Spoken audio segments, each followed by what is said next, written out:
The stars have aligned. The prophecy is foretold. Carlos Barrantes and Osiris on episode 30 of the Ray Infinity Show.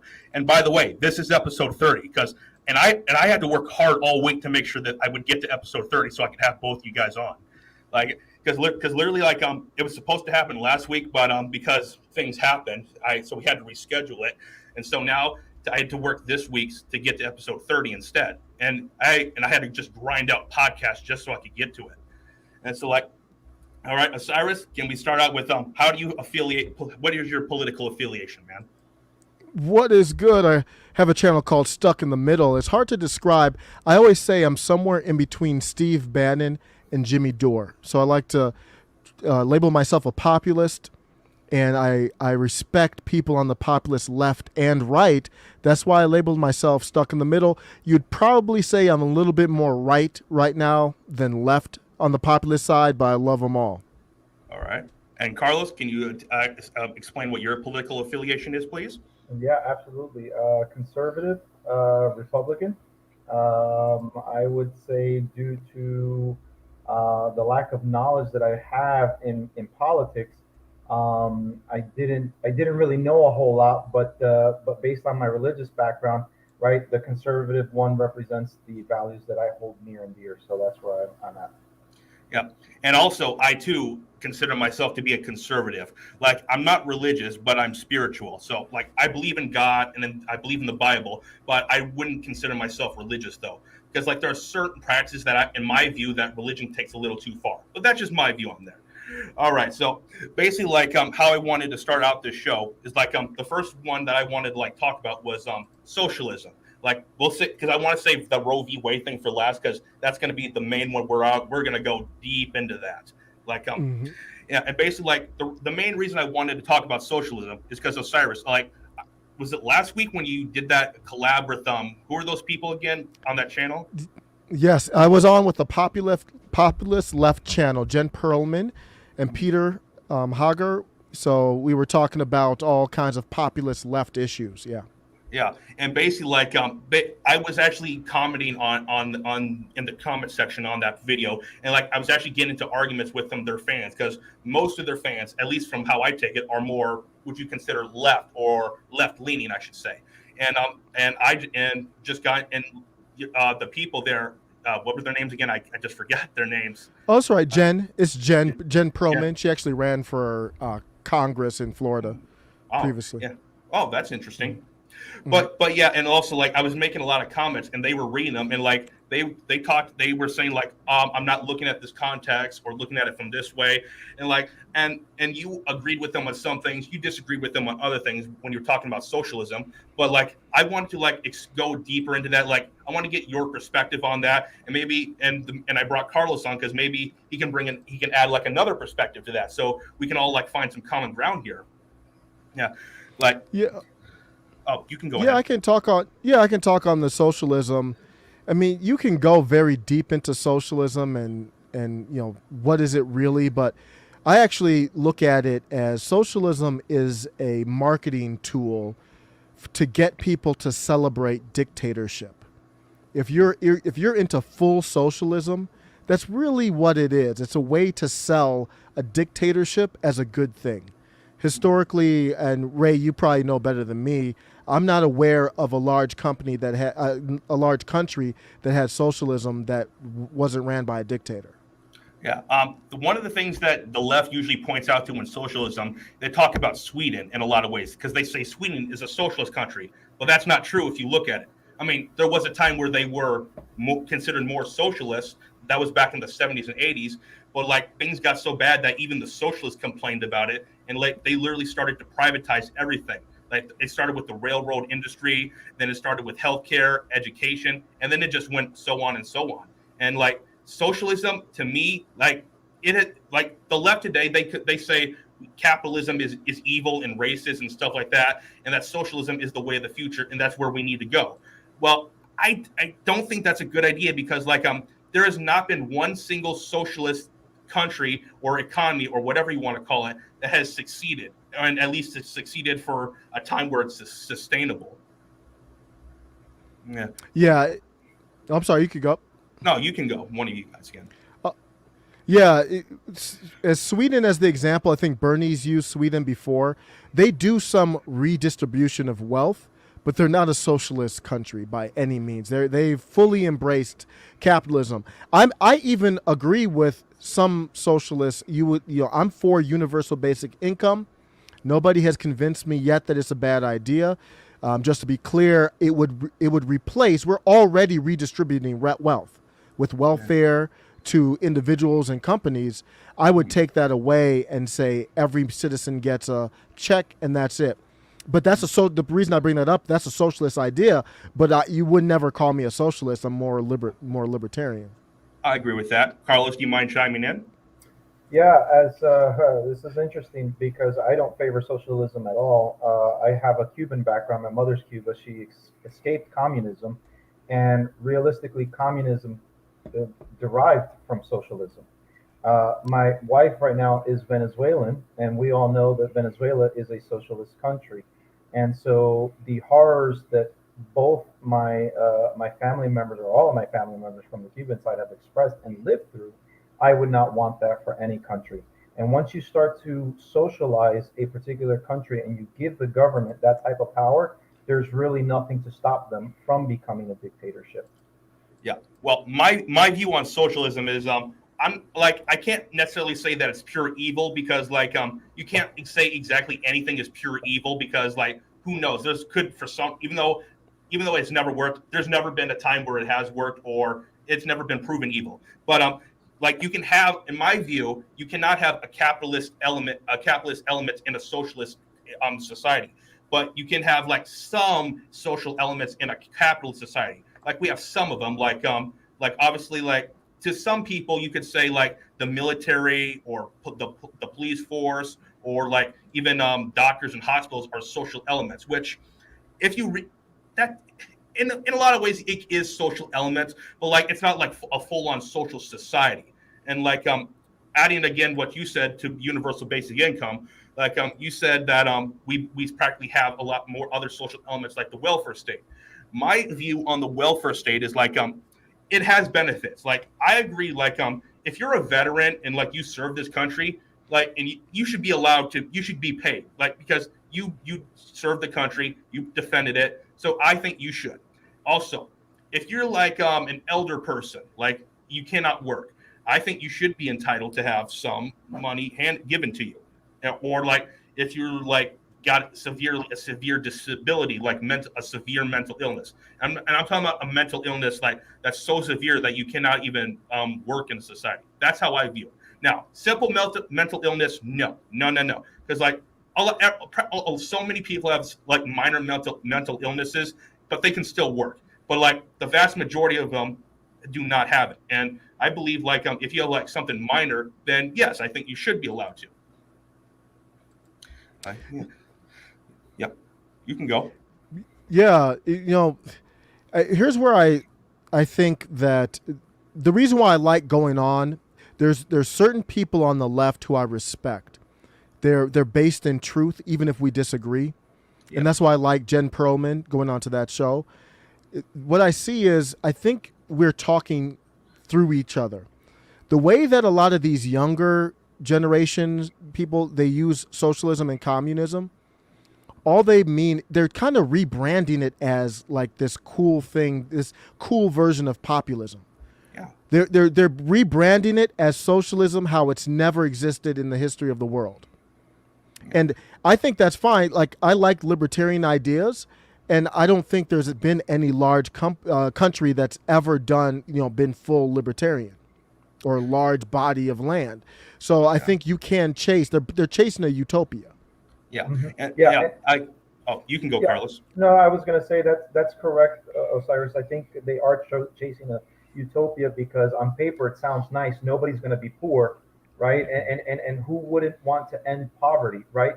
But the reality of it is the application of it is unrealistic. It's just not real because there's different degrees of jobs, right? You're not going to pay let's say a fast food person the same as a doctor, right? Yes. The level of study and dedication and so on is far greater. That's why they make so much more. Now, what I do think is what's driving in part socialism is the unfair aspects of capitalism. I am a capitalist, and let's be real, no system is perfect. There's Yes. always flaws in it, and so on and so forth. And I think what a lot of this new generation does is they focus on those flaws, and it's the victim mentality, oh, woe is me type of thing, and that's kind of what drives socialism. I'll give you one quick example of the wrongs of capitalism. For example, in something really simplistic, if you go to the movie theater, right?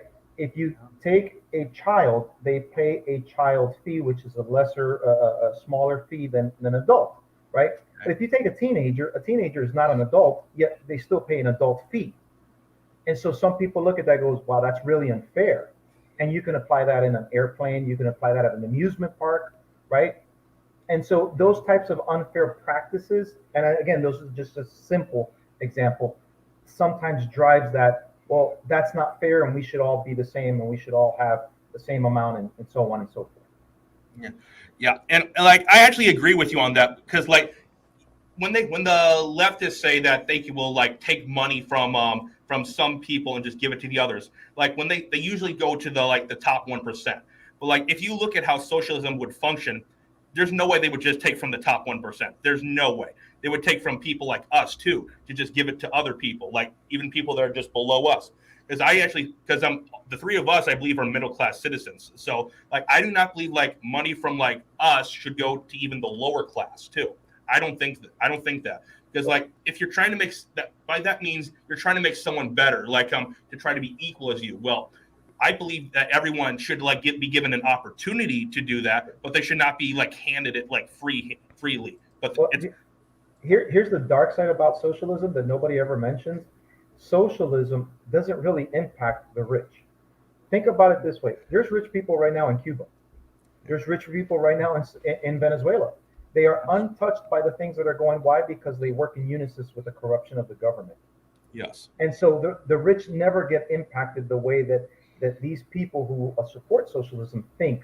My wife showed me a video a couple of months back of an island in Venezuela, and I can't recall the name of the island, but it looked like I was watching something here in Florida. To be honest with you, there were yachts, party, they had the reggaeton going on, there were servers, with drinks, and it looked like high class society. And she goes, these are people that are involved with the government. It's a different Venezuela than the normal middle class or the poor.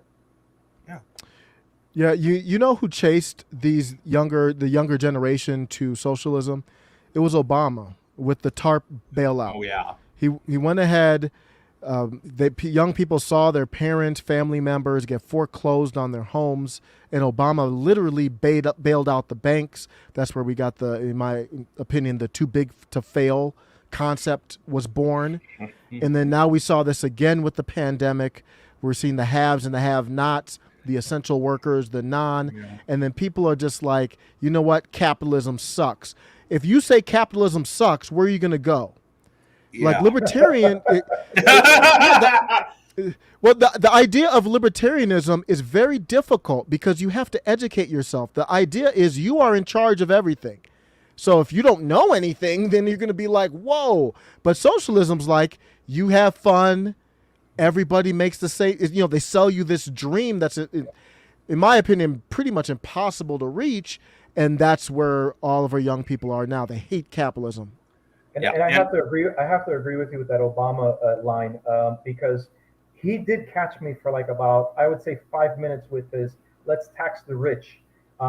It was during his second term, or getting ready to go into his second term, and he caught me for a minute, and I was like, "Yeah, you know what? The rich do need to pay their fair share." And then as I'm getting on the on-ramp to I-95, I'm like, you know what? I've been working in finance since 1999.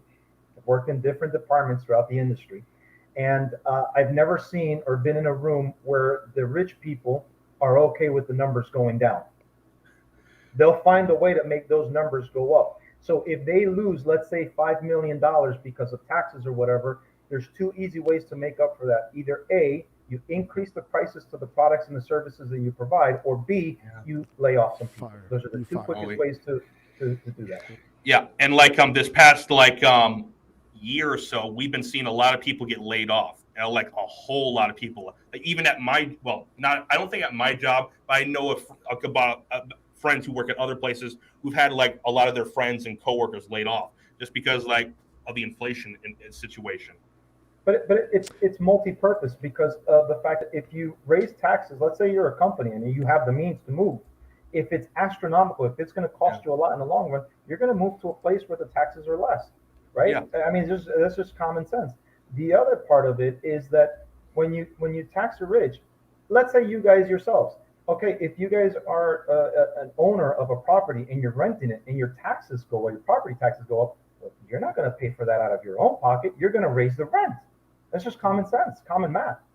Yeah, yeah, and also like when Trump got back into office, like one of the major tax breaks that he did was not just he gave corporations like a little less to pay, but he also got rid of I believe he got rid of the death tax. I believe like once your relative dies, like their family does not have to pay any taxes. I believe that was also part of his plan as well, like because if you have a relative that died, there's no reason you should have to pay taxes because of that. No.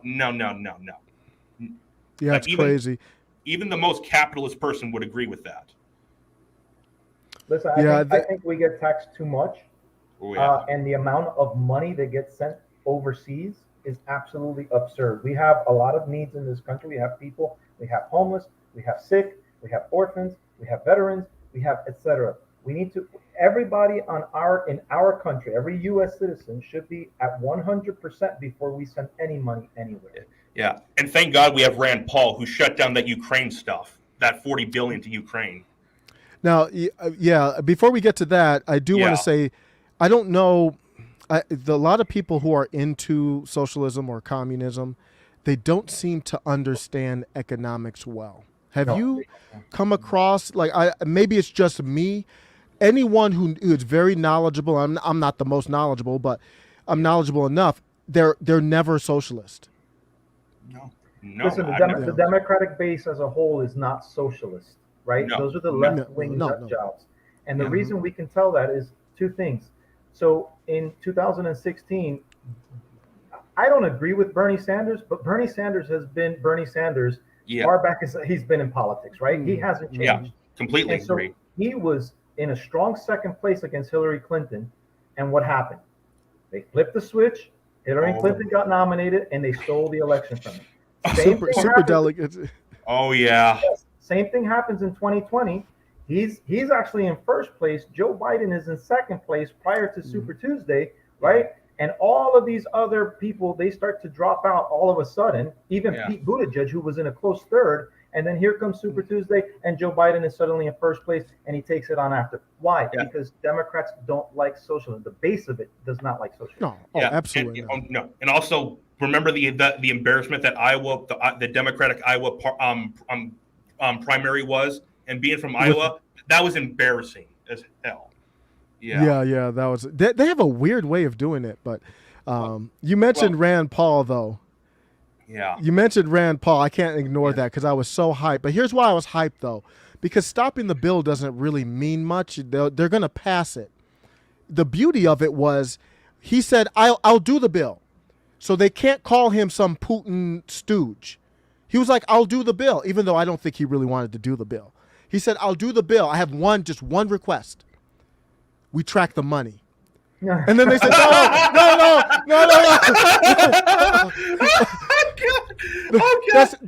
That's exactly what happened. And then all of a sudden they said, no, we can't do that. Now everybody, even those who won't admit it, know that just basically, it almost proves corruption. Imagine, before I let you go, imagine if you hired somebody to do work on your house and they said it would be $40,000. You said, okay, I'll do it. I'll just have to track the money. And they said, no. You tell them to get the hell out of here. I'm going to find somebody else. That's exactly what happened. Yeah, I would literally tell them to go F off. So, yeah. Like, if you can't track the money, what's the point of giving it to them?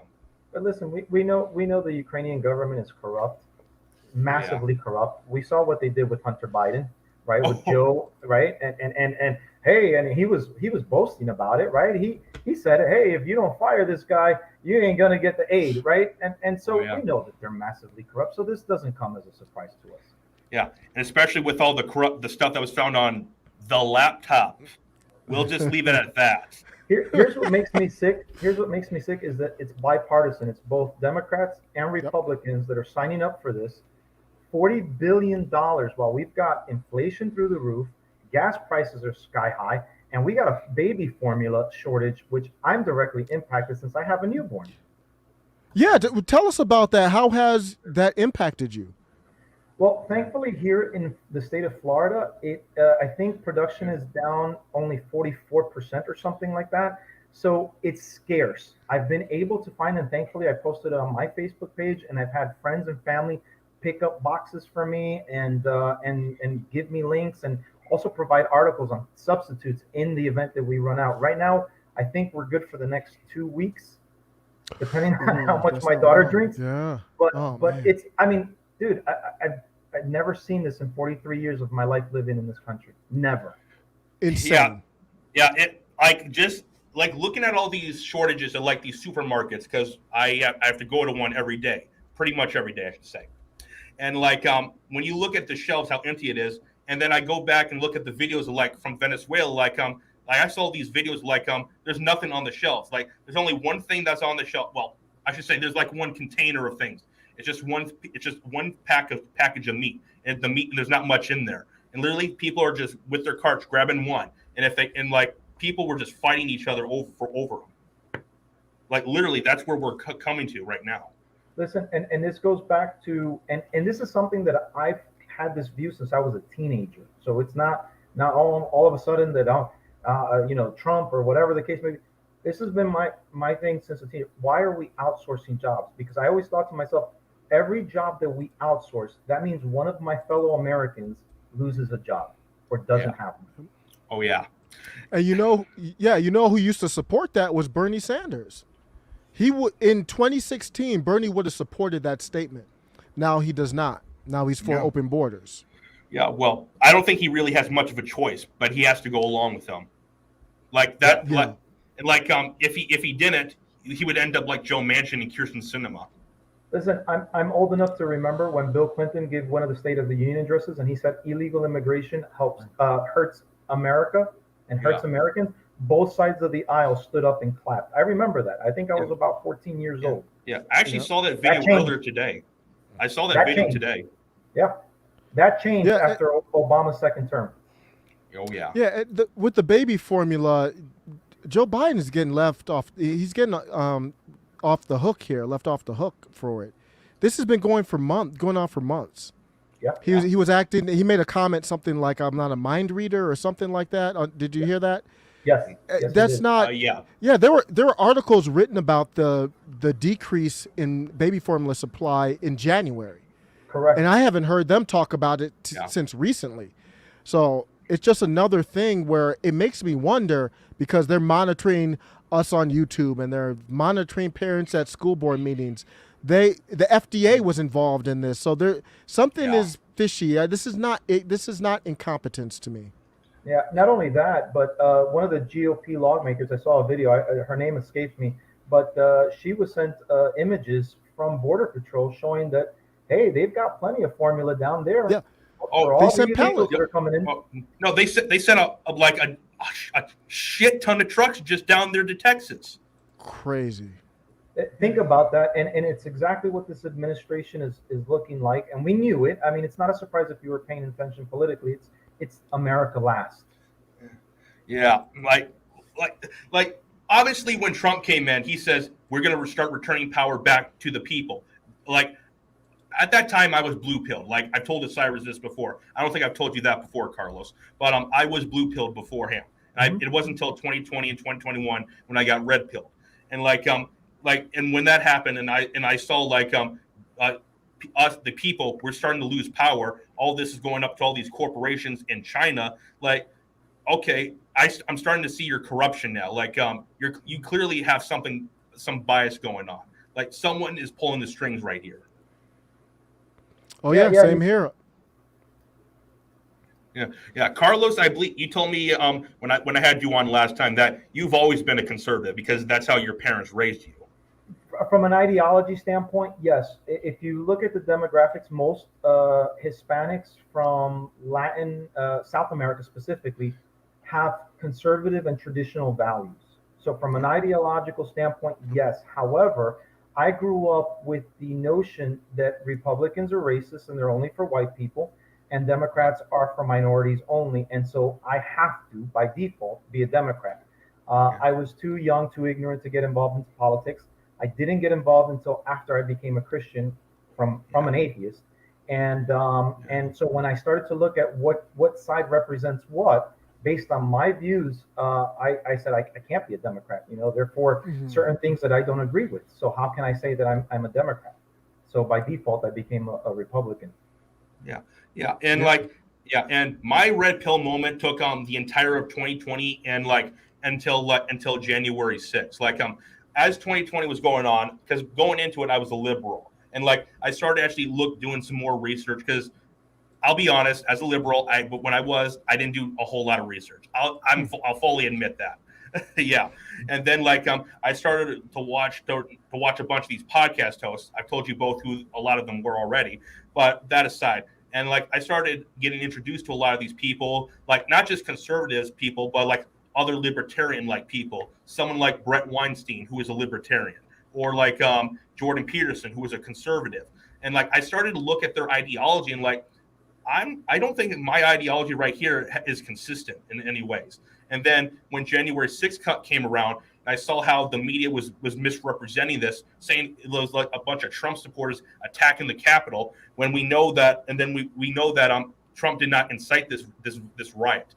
And we found out that was a bunch of Antifa thugs and a bunch of federal agents that were doing this. And so after January 6th, that was it. I became a conservative, because beforehand I became a libertarian, and then I became a conservative after January 6th. Yeah, my story is kind of similar. It was the George Floyd situation, and people it almost felt like at a snap of a finger, people got activated, and people that I've known for a long time, and I think they have good hearts, just fell for this trap of this Black Lives Matter. The whole movement from the top down was nothing more than a campaign rally to get Joe Biden in office on the backs of dead black people. And it didn't make any sense. And that's really, and then remember, everyone was locked down. And at that time, it was like, at that time, it was like, you can't go outside. And then all of a sudden, they came outside and rioted. Yeah. And nobody said anything. And I'm like, wait a second. What's going on here? And that's when critical race theory ramped up too. Yeah. You're absolutely right. And here's the interesting, what the media does regarding race and skin color and all that stuff. I was aware of it from my late teens. I used to see in the newspaper or in reports, they always emphasized skin color when it was beneficial to create division, right? It was white officer on black suspect.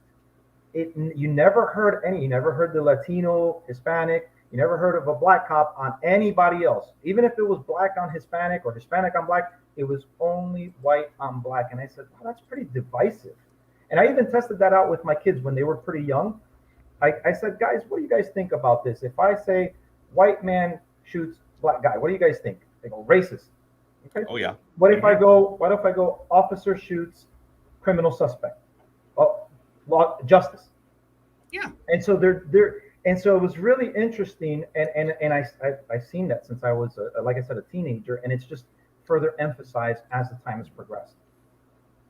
Yeah, literally about all of us have been taught this premeditated thing, all white people. Well, I wasn't taught that as a kid, but I was taught most white people are bad. Something like that. All black people are good. That's how I was taught in schools. Because I remember being taught all this black history, and being half black, I actually liked being taught some of that history. But then but because back then, in the early 2000s, it was odd. It was different from what it is right now is what I'm trying to say. It was different. But because it wasn't radical, it wasn't these left wingers. It was liberals, but now it's all these left wingers that are indoctrinating our kids. Listen, I'll be honest with you. This current age that we live in is a twilight zone to me. I wake up almost every day and I feel like it's twilight zone. Why? Because yeah. I didn't grow up at a time, and I was born 78, right? I grew up in the 80s into the 90s, my teenage years. I didn't grow up with race this and race that and so on. I grew up in a very poor neighborhood, Passaic, New Jersey. It's a ghetto, right? Yeah. And it was split between Hispanics and blacks. Yeah. There was no emphasis. I mean, were there cases of racism in between those? Of course, but the community as a whole was not. It's just absurd, and this feels really alien when race is the focal point of just about everything. Yeah, yeah. Oh, I see that. I see. This is a good comment. This person wrote, "As a Catholic Latino, I feel the most racist people in the world are white liberals. They believe they need to liberate me from my own religion because it was brought by the Spanish Empire," which that is 100% correct right there. 100% correct. Great comment. Yeah, I believe this is Jinra. Like, yeah. This person has actually been a loyal subscriber to me. So yeah, thank you for the comment. But yeah, literally, like, if you look at if there's anyone that's racist, it's liberals. Well, okay, my mistake. It's not. I don't think it's white liberals. It's white leftists. That's what I should say. I'll rephrase that, because like the definition of liberalism is like a free, open society, and like the definition of leftism, in my view, I've said this before, it's like left-handed Satanism. I'll disagree. I'll disagree with the white leftist. I think it's anybody that's leftist, because I mean, the first time I got called racist was 2015. It was by a black leftist, and he said, "You don't like Obama because he's black," implying that I'm a racist, right? And I said, "Well, wait a minute, because I'm voting for Dr. Ben Carson. None of your business." But last time I also checked, he's black. So how does my racism work there? Yeah. Mm-hmm. Well, it's probably because you're doing some sort of privilege thing. Who knows? Yeah, the critical theory is definitely ramped up after post-Trump, and I think it's been the most useful tool, and I think that's a tool actually to bring down our country. I said in a recent video, I think our country is becoming a big slave ship, and I mean that by our mentality. We've become slaves to this theory of white supremacy. It's basically neo-Marxism. It's the same thing as class Marxism, but you switch class with race, and the accusations of racism never touch the elites in the right areas, like Nancy Pelosi. I've never heard anyone call her a white supremacist, but if you're a Trump supporter, you automatically are. Same, I've never even heard Joe Biden asked, why wouldn't the press corps ask, Mr. President, do you have white privilege? I've never heard that. Maybe they have. Are you a white supremacist? No. So you can tell. So you can tell who controls the religion by who doesn't get questioned. Well, and by the way, I can actually make an argument that Biden is a racist, because like, did you guys see the video of like in February after he got elected and supposedly got elected, we'll just leave it that there, but like was in office in that February, he literally, no joke, you can look this up right now if you want, he actually said the N-word on live television. He actually did that, and the media didn't touch it. They didn't say anything. Yeah, he has a heck of a past. Yeah, I saw that. Yeah. He the famous roaches on my leg, I don't know if you guys saw that one. That was one of his worst ones. They're going to put you back in chains. He called Cedric Richmond a boy. He's always been a Dixiecrat. He's always been cool with the Southern Democrats. They boosted him up back in the day when he first got into D.C., and he's always loved them. He's a very interesting figure. He said, "You ain't black if you don't vote for me." And never questioned, like the head of critical race theory, Nicole Hannah-Jones, Dr. Ibram X. Kendi, they're the number ones. I've never heard them question Joe Biden in any type of significant way. So it's a scheme. It's a very powerful one, because if you question it, by definition, you're racist, and they don't even consider me black. So you said Ben Carson, they don't consider, they literally do not consider him black because of social reasons. And like, speaking of like Ben Carson, like I have a couple friends and even some family. I won't say who, but they are they are very left. They think Trump is a racist because most of my family is liberal and stuff like that. That's just how it is. And they said, I'm going to be saying this. He doesn't have anyone that's black in his cabinet. Well, then they questioned for a second. Oh, then there's one. Okay, why do you need more than that? Shouldn't it just be about like if you're qualified for this, just have the best person qualified? Because like this is a decision that affects all of us. Like, wouldn't you want the best person in, regardless of what their skin color or their ethnicity is? I would. Yeah, I don't know if you saw how Karine Jean-Pierre got introduced by Jen Psaki, the new press secretary. She brings her up on the stage and she says, "Hey, this is my good friend, and let me start with, she's a black woman and a member of LGBT." And that's demeaning. It's insulting. I don't know. You can see it on their faces. They're not, it looked so awkward. They're just acting. And then she got into some of her qualifications, but that's where we are right now. And it's hard to break people from this thing. It's really hard. Yeah, pretty similar to when Kamanji was, how do you say her name? Kamanji Brown Jackson. I forgot how you say her first name. Ketanji. Like, yep. Mm-hmm. Yeah, basically like when she was during her hearings for the Supreme Court, literally all the Democrats outside of Joe Manchin were saying like, "Oh, this is the first black woman that is nominated to the Supreme Court," which is a lie, because if they did research, they would know that George, even though I don't like George Bush, but he actually nominated a black woman to the Supreme Court. That's a fact. So yeah, and like literally the only reason she got confirmed was because she was black. That's the only reason. Like some things I cannot say on this channel because I do not want this video getting taken down. But you know what I'm referring to with the people that she gave light sentences to. So yeah. Yep. So Osiris, I really like what you said. It is degrading and demeaning. I would hate for somebody to say, "Hey, we're going to give you this job because we just need to fill a Hispanic role in here and you fit the bill." So you're not going to look at my qualifications, my hard work, the fact that I'm intelligent, the fact that I'm professional, the fact that I'm skilled for it. You're not going to look at any of that. You're just looking at the fact that you need to fill a number. That to me is insulting, personally.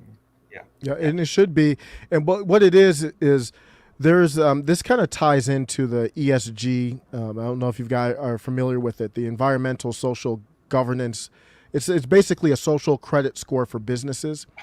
And what they do is you are now divided. I don't know if you've seen the full acronym for LGBTQ. The full acronym is unbelievable. Are you guys familiar with that? No, I don't it ended think- at plus. Let me read it. Let me read off the full acronym for you. All of the letters. It's LGBTQQIP2SAA, and that might be an old one. I think there's a plus on the end. But my point is, it includes everyone in the world right now, because you can be an ally. One of those A's is ally. So I'm a straight black man to them, but I can still be LGBTQAA because I'm an ally to you. And my point is, it includes everybody in the world except for the populist right. If you are Trump, if you are MAGA, it's not even about Trump anymore. It's about the populist right. Like, yeah, he's ultra. See, that hat now, it represents defiance to the corporate elite. He is not. He could be, I could put on a MAGA hat and be gay. I am not LGBTQ. There's no one that they acknowledge in that group. So my point is, when they bring her up to the stage, Karine Jean-Pierre, they're saying, "Hey, she's in the club. She's not MAGA. She's not some crazy wackadoo." Before I was blue-pilled like you, Ray, and the way they talked about Steve Bannon, I thought he was some racist guy with a hood. I thought he was like racist. And then I started listening to him. I was like, this dude's brilliant. I mean, he's, everybody has their quirks, but he's definitely, I'm not seeing anything racist here. And that was a red pill moment for me too. It was like right around Trump was running is when his name started coming up. But that's what they do, is like, you're either in the establishment, the corporate elites, or you're not. Yeah. Look, I mean, this isn't anything new. The Democrats have been doing this for quite some time. They have the practice at it, right? They're perfecting it. I mean, we could see what happened when John McCain, when he ran, what did they do? They called him a racist, right? Well, Mitt Romney runs, and they call him sexist. Those are the two easiest cards that the Democrats play, and it's their go-to playbook each and every time. Suddenly, because they were anti-Trumpers, then they became heroes to the left. They were no longer racist, and they were no longer sexist. As long as it's advantageous to them, they will use that card. Oh, yeah. Yep. Liz Cheney. Liz Cheney's right up there. Yeah, it's crazy. Bush is really, he's accepted. He's on mainstream leftist type channels now. It's all one club. Yeah. And speaking of Liz Cheney, this is just some joke I heard beforehand. I'm gonna say this right now, then, so we can get back to the conversation. One of the jokes is like, I'll tell you what's not safe: going hunting with Dick Cheney.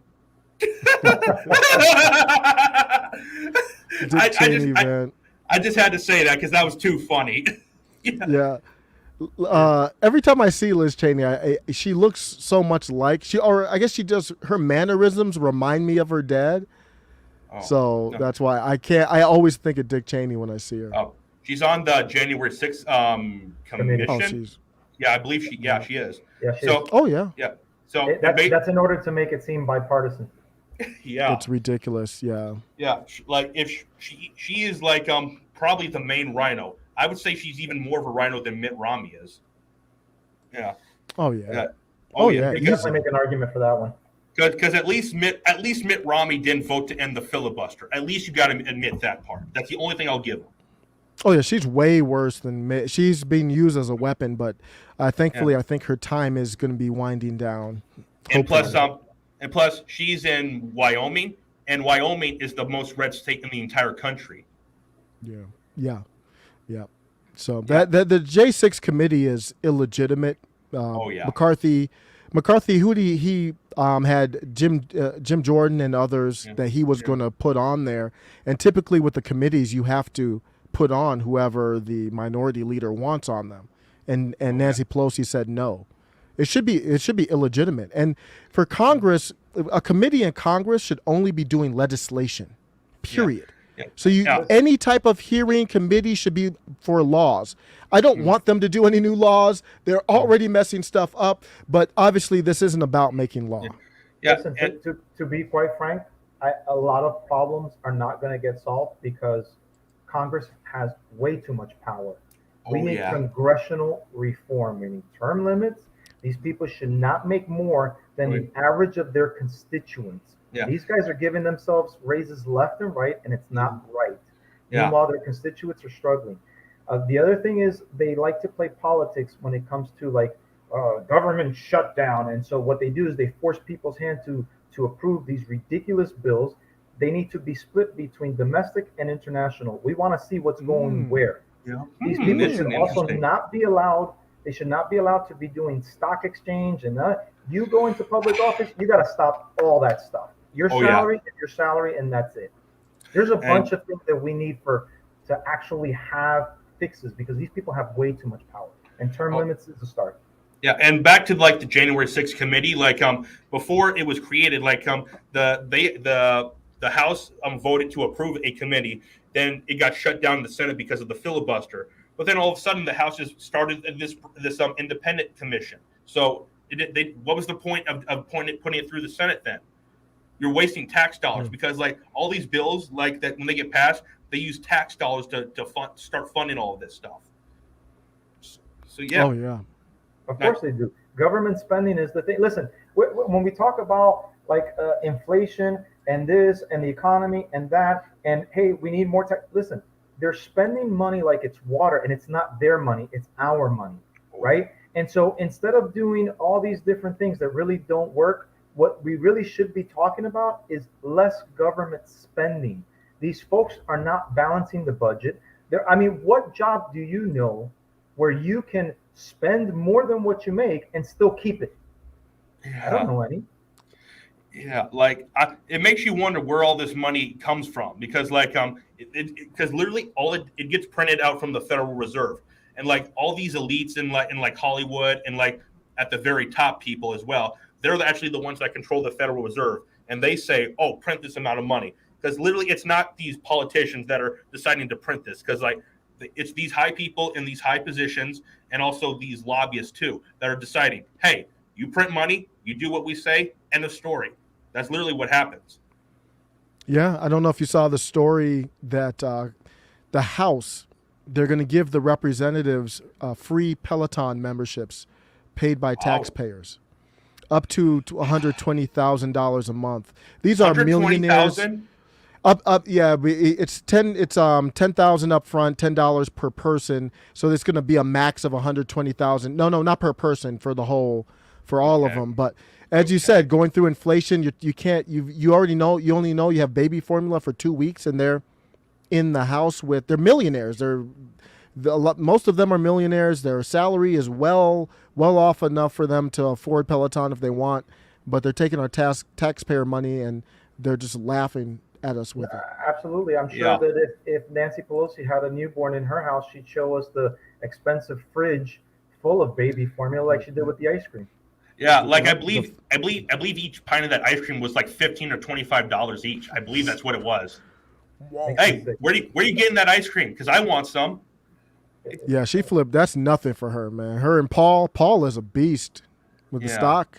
With her. Like, they literally broke the law when they bought that Tesla stock before Biden signed that electric car bill.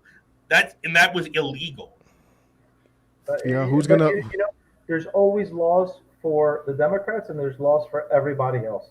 Like, and the DOJ obviously is not going to investigate that, of course.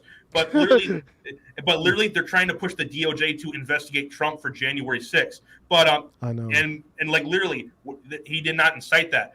And plus, like I've said, and like I rewatched my video with you, Osiris, last time earlier today, just to watch a little bit of it.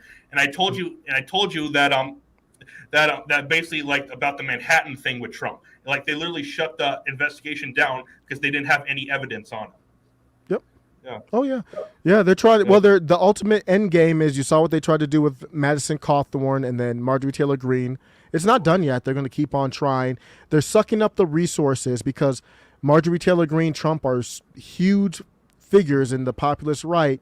And they'll try. They want to remove them from ballot and disqualify them from running for office. Yeah, and like that would cause us. Yeah, that would cause a civil war, though. I mean, there's no. Oh yeah. That's how serious that would be. Yeah, I don't want it to. I want peace, but if they did that, that would cause some chaos. Yeah, and I've told you both beforehand that I am a full-on supporter of the national divorce because I believe that's where this goes, no matter what. So here's the interesting part, and Osiris, maybe you can tell me your views on this. I unfortunately feel that our country's in bleak times. I feel that we've lost our country. Let me elaborate on that. The illusion of democracy is not democracy, right?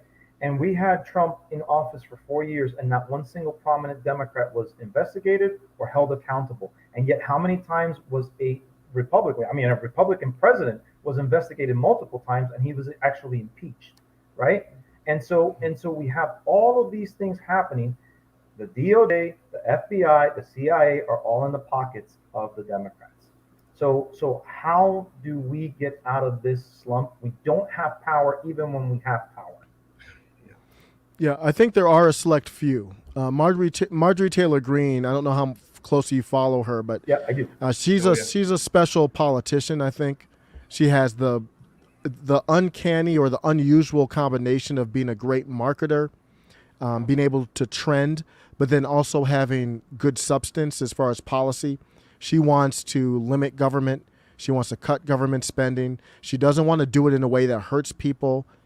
She wants to abolish the ATF. You would think the populist left would agree with that. She's anti-war. Yeah. She's right on. She's on point on many issues. My point is, she's leading a movement. Trump started it, but it's bigger than him. Yeah. And I think that it will take generations, but I think that movement can do something. This is not the Tea Party. This is way better than the Tea Party. Good. So. We need a patriotic party. Yep, that's what this. I think that's what this is. The America First, branding. Yeah. Yep. Yeah. Remember, right after Trump left office, the media spread a lie saying that he was going to start a new party called the Patriot Party. That was actually a lie because they were trying to smear him. Because it wouldn't make sense for me for Trump to go start a new party. Because guess what? you would just divide up the vote, the conservative vote, and like we would never win again. We would never have any chance to. Yeah, it would be nice because of the fact that we have so many corrupt, do-nothing Republicans and rhinos like in office, right? So it would be nice, but to your point, and I made that same statement myself, you would divide the party and ensure the Democrats' power for sure. Yeah, well, my view on parties is like I look at like what George Washington said, like because when he got in office, he said that we should not have any political parties, and we should not get involved in any foreign affairs. Like because literally like, and we failed that within 10 years of after when he said that. So like if we had listened to Washington right after that, imagine where our country would be today. Because like we would be in a much better situation, and like we wouldn't have been involved in all these wars where we've lost countless lives. Yeah, well, the problem, George Washington would have been banned from social media if he were alive today. He would be silenced. Or even better, he'd be. Yeah, or even better yet, if Jesus was here right now, they would cancel him. Yeah, well, yeah. You'd be, if you're not anti-racist, you're racist. So absolutely, Jesus would be shunned.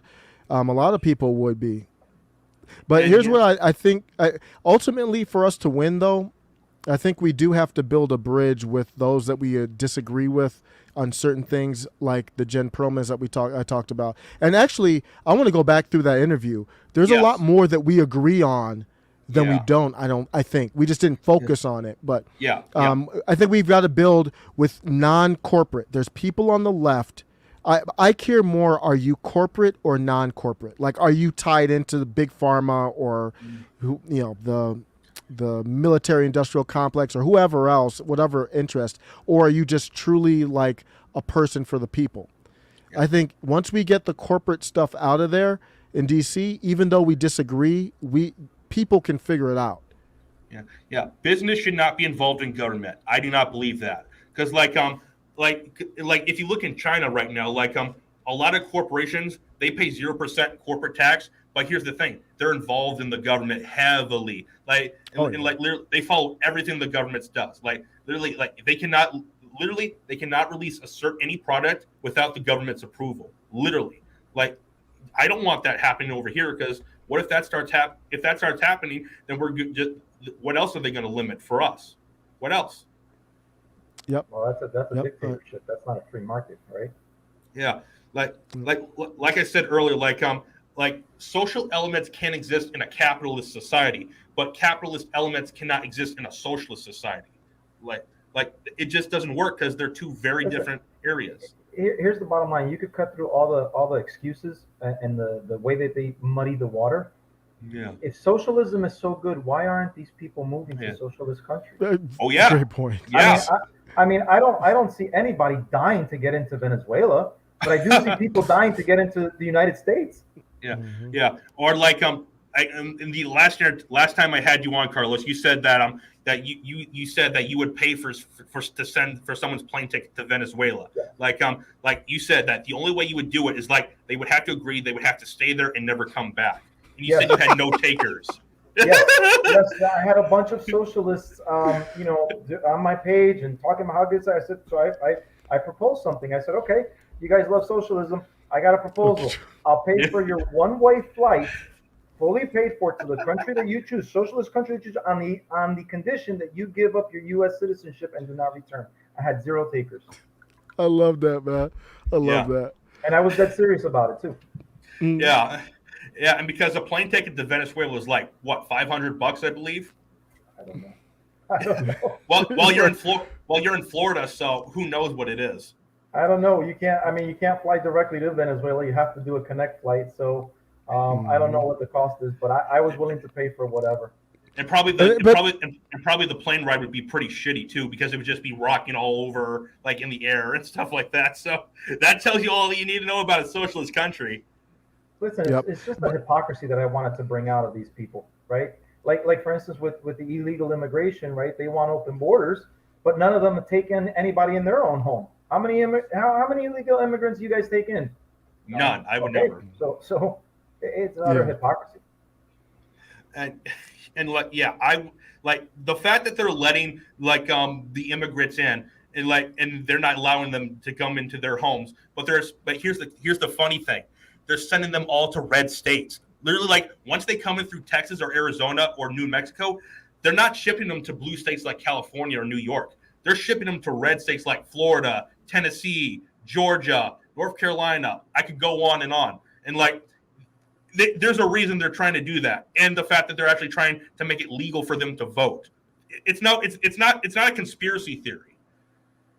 Yeah, this is what they're actually. I think Osiris is. I think. Yeah, I was going to say it happened in New York City, right? On the local level, you can't do it federally, but they are allowing illegal immigrants. I think you have to be in the city for 30 days, and you can vote. That's insane. I saw that in a Forbes article. Yeah, and it's funny because I don't view skin color as like is any type of big identity, but the people on the left do. And it's funny that they don't look at that and see that their vote, it goes for every citizen, but they're really diluting the vote of Black Americans, those who view themselves as Black first or whatever. They don't really question that. There's a small group of them that do, but as a large voting bloc, they still vote 90%, 80% Democrat, and they're literally diluting their vote right before our very eyes. Yeah. Here's why. The reality is the Black community consists of about 13% of the population, correct? 12% actually. 12. Okay, 12%. Yep. Okay. The Hispanic community has a larger number. We're 26%, something like that, or I believe was it 18 or 19%, somewhere around 19%. I thought I saw it was over 20, but I'll look it up. I'll look it up. The potential is even higher for the Latin community when you talk about the influx of the migrants from the border, right? So what do the Democrats care about? Numbers. It's a numbers game, right? The potential to have more Hispanic voters is greater than that. So, and it's sad. It's sad that we're political pawns. Yep. Yeah. So then they use 18.5%. 18.5.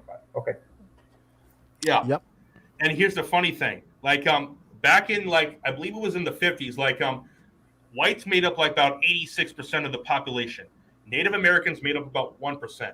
Blacks made up 12%, the same amount it is right now, and Hispanics made up about 3%. And look where we are now. Blacks have the exact same amount of percentage, which we'll get into reasons why in a little bit, because obviously we're going to talk about Roe v. Wade. But obviously it's remained the exact same percentage. It's not grown at all. And Hispanics have quadrupled infinite, and whites have gone down to 56%. So Hispanics are actually on the rise here in the country. And a lot of it has to do with illegal immigration. Yeah. Go ahead, Osiris. I'm sorry. Oh, no, I was just going to say, you can't have a country. I'm all for it. My parents immigrated from Jamaica, went through the legal process, though. We have a process. We have to stick to that. I mean, it's not anti-immigration, not anti-people, but we just can't have people coming in like this and, using resources. And, they said that they were going to have to build all kinds of new schools in Texas just to, handle all the immigration. Yeah, but I think what Abbott needs, Abbott, he sent a bunch of them to D.C., which that was pretty hilarious when he did that. But he needs to do a lot more than just that. He needs to send them not to just D.C. Start sending once they land in Texas, send them out to blue states in general. Do that immediately, because you cannot let this get out of hand any more than it already has, because you're just going to destroy your state. Listen, it's already out of hand. It's terrible. We as U.S. citizens must obey every single law that's on the book, and if we don't, we are penalized. Yet people who are entering this country illegally for whatever reason are not being penalized. That's not right, and that's not fair. Furthermore, the shadow or the smokescreen of saying that it's racist to build the wall, or it's racist to have these laws and so on and so forth. You show me one Latin country that has open borders. None of them do. I, with a Peruvian background, my father's from Peru. I cannot go to Peru illegally. I have to have my papers in line, or I will get arrested. Yeah. Why is it racist for us to do it here in this country? I don't know.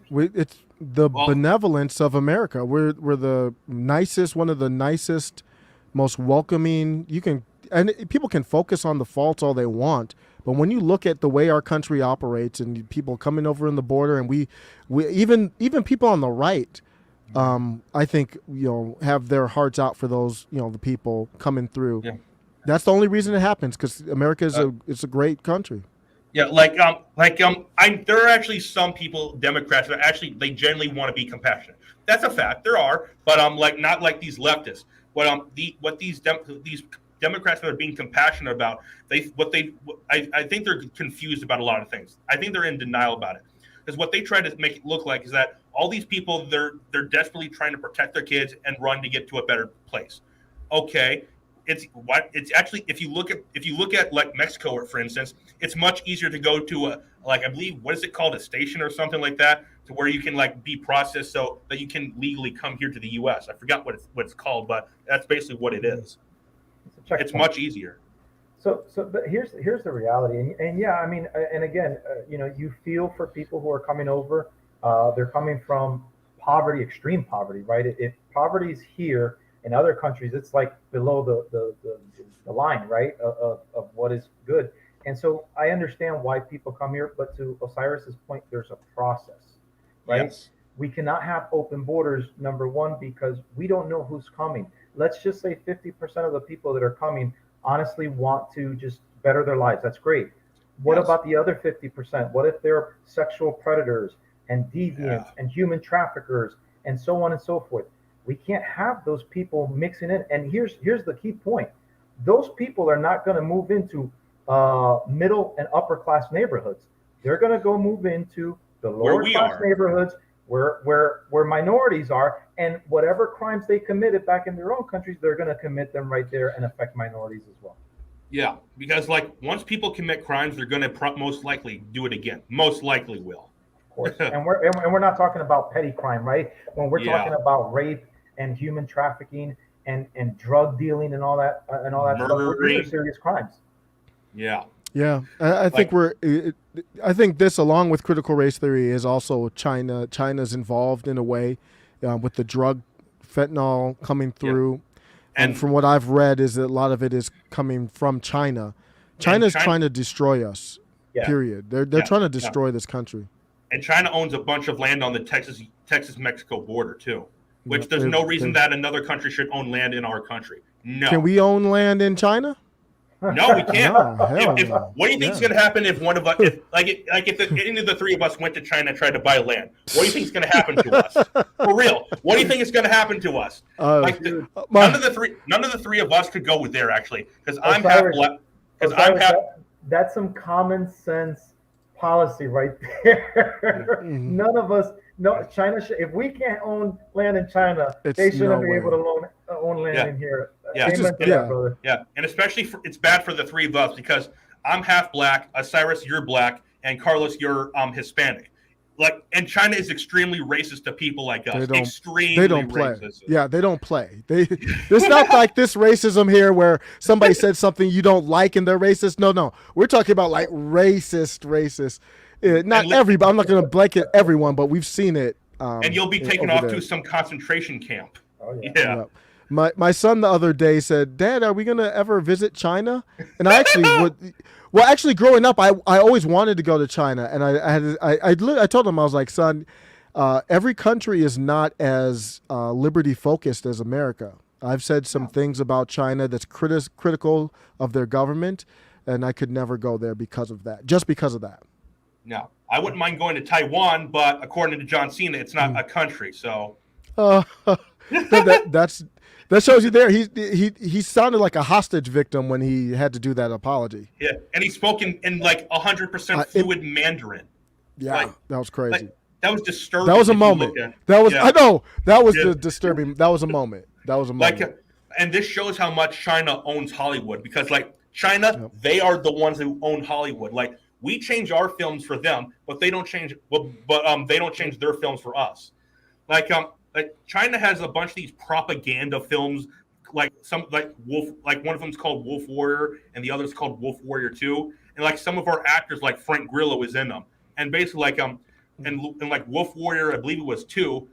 Basically, what the movie is these Chinese Wolf Warrior, these martial arts guys, they're actually trying to save these people from these Navy SEALs, because they're doing something for some corporate greed or something like that.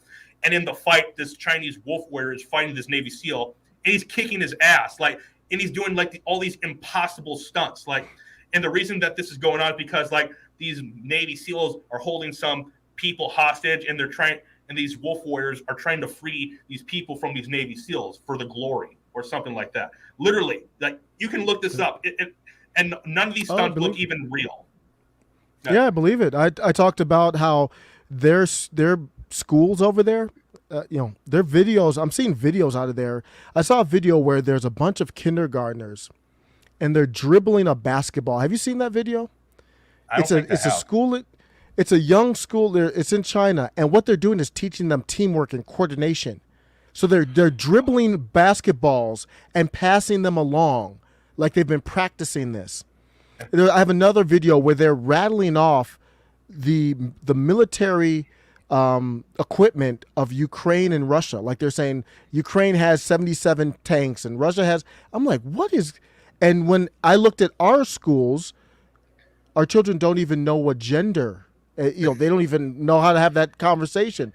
So you can see how after generations, that divide is going to be too much for us to overcome if we don't stop it now. Again, it's another Twilight moment for me because, I didn't grow up in this stuff, man. Boy was a boy, a girl was a girl, and if you were, I don't know, of the, rainbow community, right? That was more so when you were, grown up. It wasn't something that was, talked about. Listen, I think I shared this with you, Ray. I had a gay teacher when I was in first grade. Yeah, real nice guy. I remember his name, Mr. Natoli. Nice guy. Oh. Never once talked about his preference. Never once talked about anything. All he did was teach us. Yeah. Yep. That's actually perfectly fine. Why can't we go back to that? There's no going back. Yeah. And back to what you said, Osiris, about China is teaching these students coordination and stuff like that. A few months ago, I was watching one of Joe Rogan's episodes, one of his episodes of his podcast, and they talked about TikTok in China and stuff like that. And basically, how TikTok over here is basically all these dance videos, all these gender stuff, critical race theory stuff, and basically turning our kids into idiots and stuff like that. But over in China, they have their own version of TikTok, which when you look at it, it's all what it is basically science experiments, patriotism, encouraging students to do better and achieve things, and literally, there's you can't just mindlessly scroll because every video you look at, there's a 5-second wait period, a resting period. Say you want to get up and do something else because it's not mindlessly scrolling because they don't want their kids to become like that. And also, if you're under 14, you cannot go on it between the thing is closed from 6 a.m. to I believe 4 p.m. in the morning or something like that. I'm getting that wrong, but it's something like that. And you're not allowed to even get on it. No, you can't get on it because look at over here with TikTok. And TikTok is a Chinese propaganda platform. This is a giant. It's not a conspiracy theory. It's an actual plan. They're literally trying to they're literally thinking long term how to beat us in the next 20 years. That's what this is. Yeah, it's owned by a Chinese company. ByteDance, I believe, owns it. They're Beijing, China company, and we have no idea what data they have. We have no idea. Ted Cruz was grilling one of the marketing guys or one of the guys in a hearing, and he asked them where's the data going and what's happening. He couldn't answer the question. They've got facial data. They've got all kinds of sensitive data about all of us, and there's no. Now the bad side to China is that they monitor everything. You're kind of on lockdown, with the they know how old you are and all that kind of stuff when you sign up for it. But But the point is, they know the evil of the app. Yeah. And you can see it. That's a fact. You can see it in their country, and we embrace the evil of it. Yeah, and here's the thing though: which society is going to survive longer? The one that sees how humanity can be corrupted with social media, or the one that encourages it, that just lets people do all these stupid stuff like these dances, gender theory, and critical race theory to. Which one's going to last longer? The U.S., us, or China? Like, Yeah, it's not even. Yeah, I see Casual Goats. What's up, friend of show? yeah, In the chat, he said communism and Fabianism, and I believe Fabianism is what we're seeing here. If you correct me if I'm wrong, is where it's like your approach is like throw 1,000 things at it. So like you're seeing it from the globalist right now. It's like, okay, the pandemic was one thing, but then we can throw something else at you and we can still try to get things done. And so it's like you stop one thing, but then there's 10 other things we've got in the works. yeah. Oh, and speaking of globalists, did you hear what Bill Gates said a couple days ago? He says he admits that that C-19 is just nothing but a flu. He literally said that. He said that openly. Crazy. No consequences. No. Yeah, I did hear that. Yeah, no consequences. He's so casual when he says these things. He's always like so laid back, and he just says it so casually. But Bill Gates is positioning himself to be very strong here. Well, like I told. The interesting part is that these people, there's never any, consequences for these people. If you're on the left, you're high enough, you got the right people in your pocket. Yeah. Well, like I've told you both before, Bill Gates is a Rockefeller. Yeah. Yeah, you know all the family trees way better than I do. Yeah. Yeah. I'm going to show you guys that again, just so your audience, Osiris, because you asked your people to come see it. I want to make sure all of them see this. Like this is real. Like, yeah. Give me a second right here. Yeah. This is dope stuff, man. It blows you away when you look at it. You're like, wow, that's why all this stuff is happening.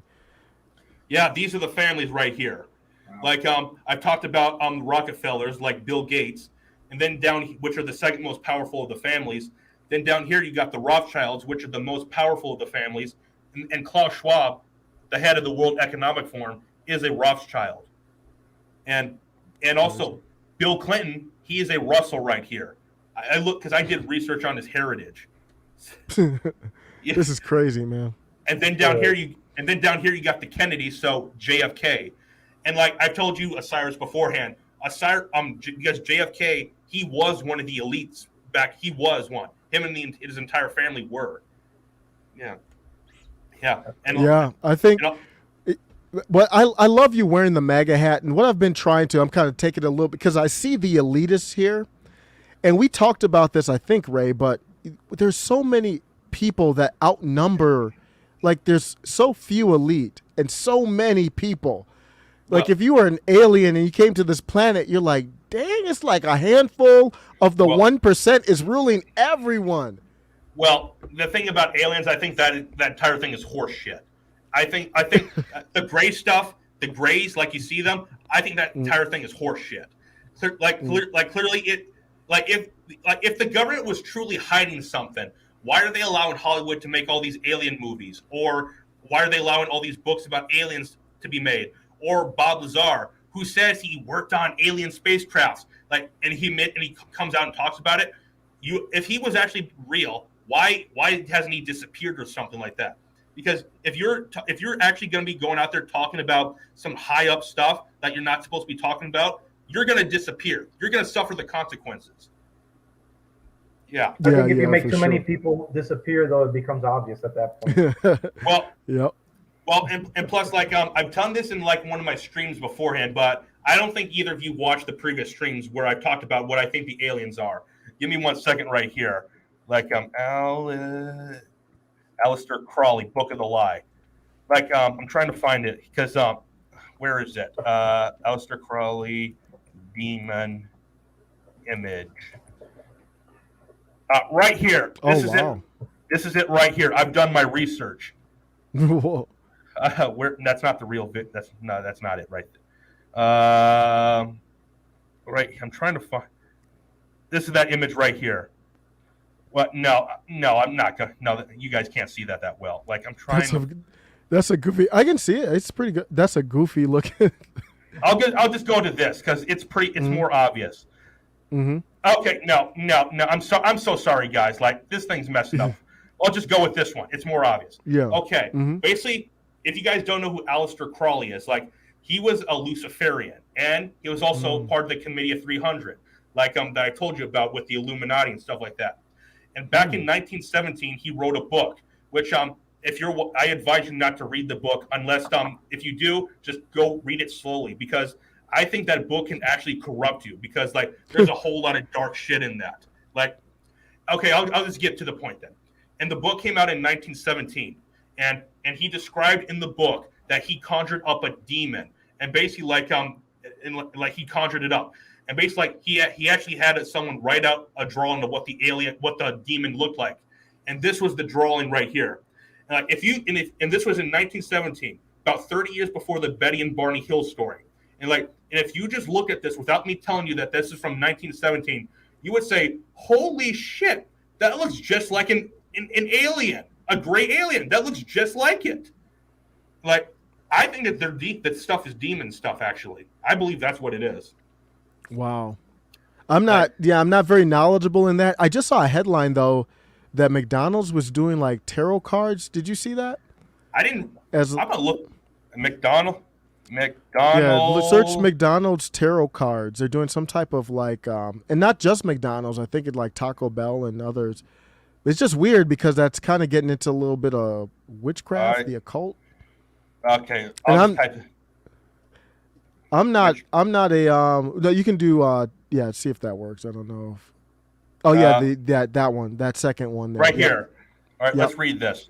McDonald's serves up fries in the occult with bizarre tarot card offer. Know your fate. Now this is creepy, and this is from a couple days ago.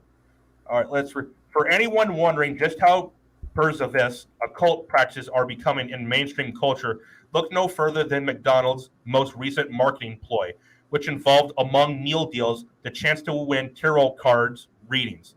Okay? The lead of a USA Today story covering McDonald's ploy reads, McDonald's is preparing for this week's celestial and astrological, I'm just botching that, sorry guys, change of Mercury retrograde with both a deal and tarot card readings. Holy shit. Like, yeah, it's crazy, man. Like I said, though, that these elites, they're either Satanists or they're Luciferians. Like, yeah. And this is incredibly dark shit right here. Like, yeah, I think it's just I don't know. It might be just a way to normalize this stuff.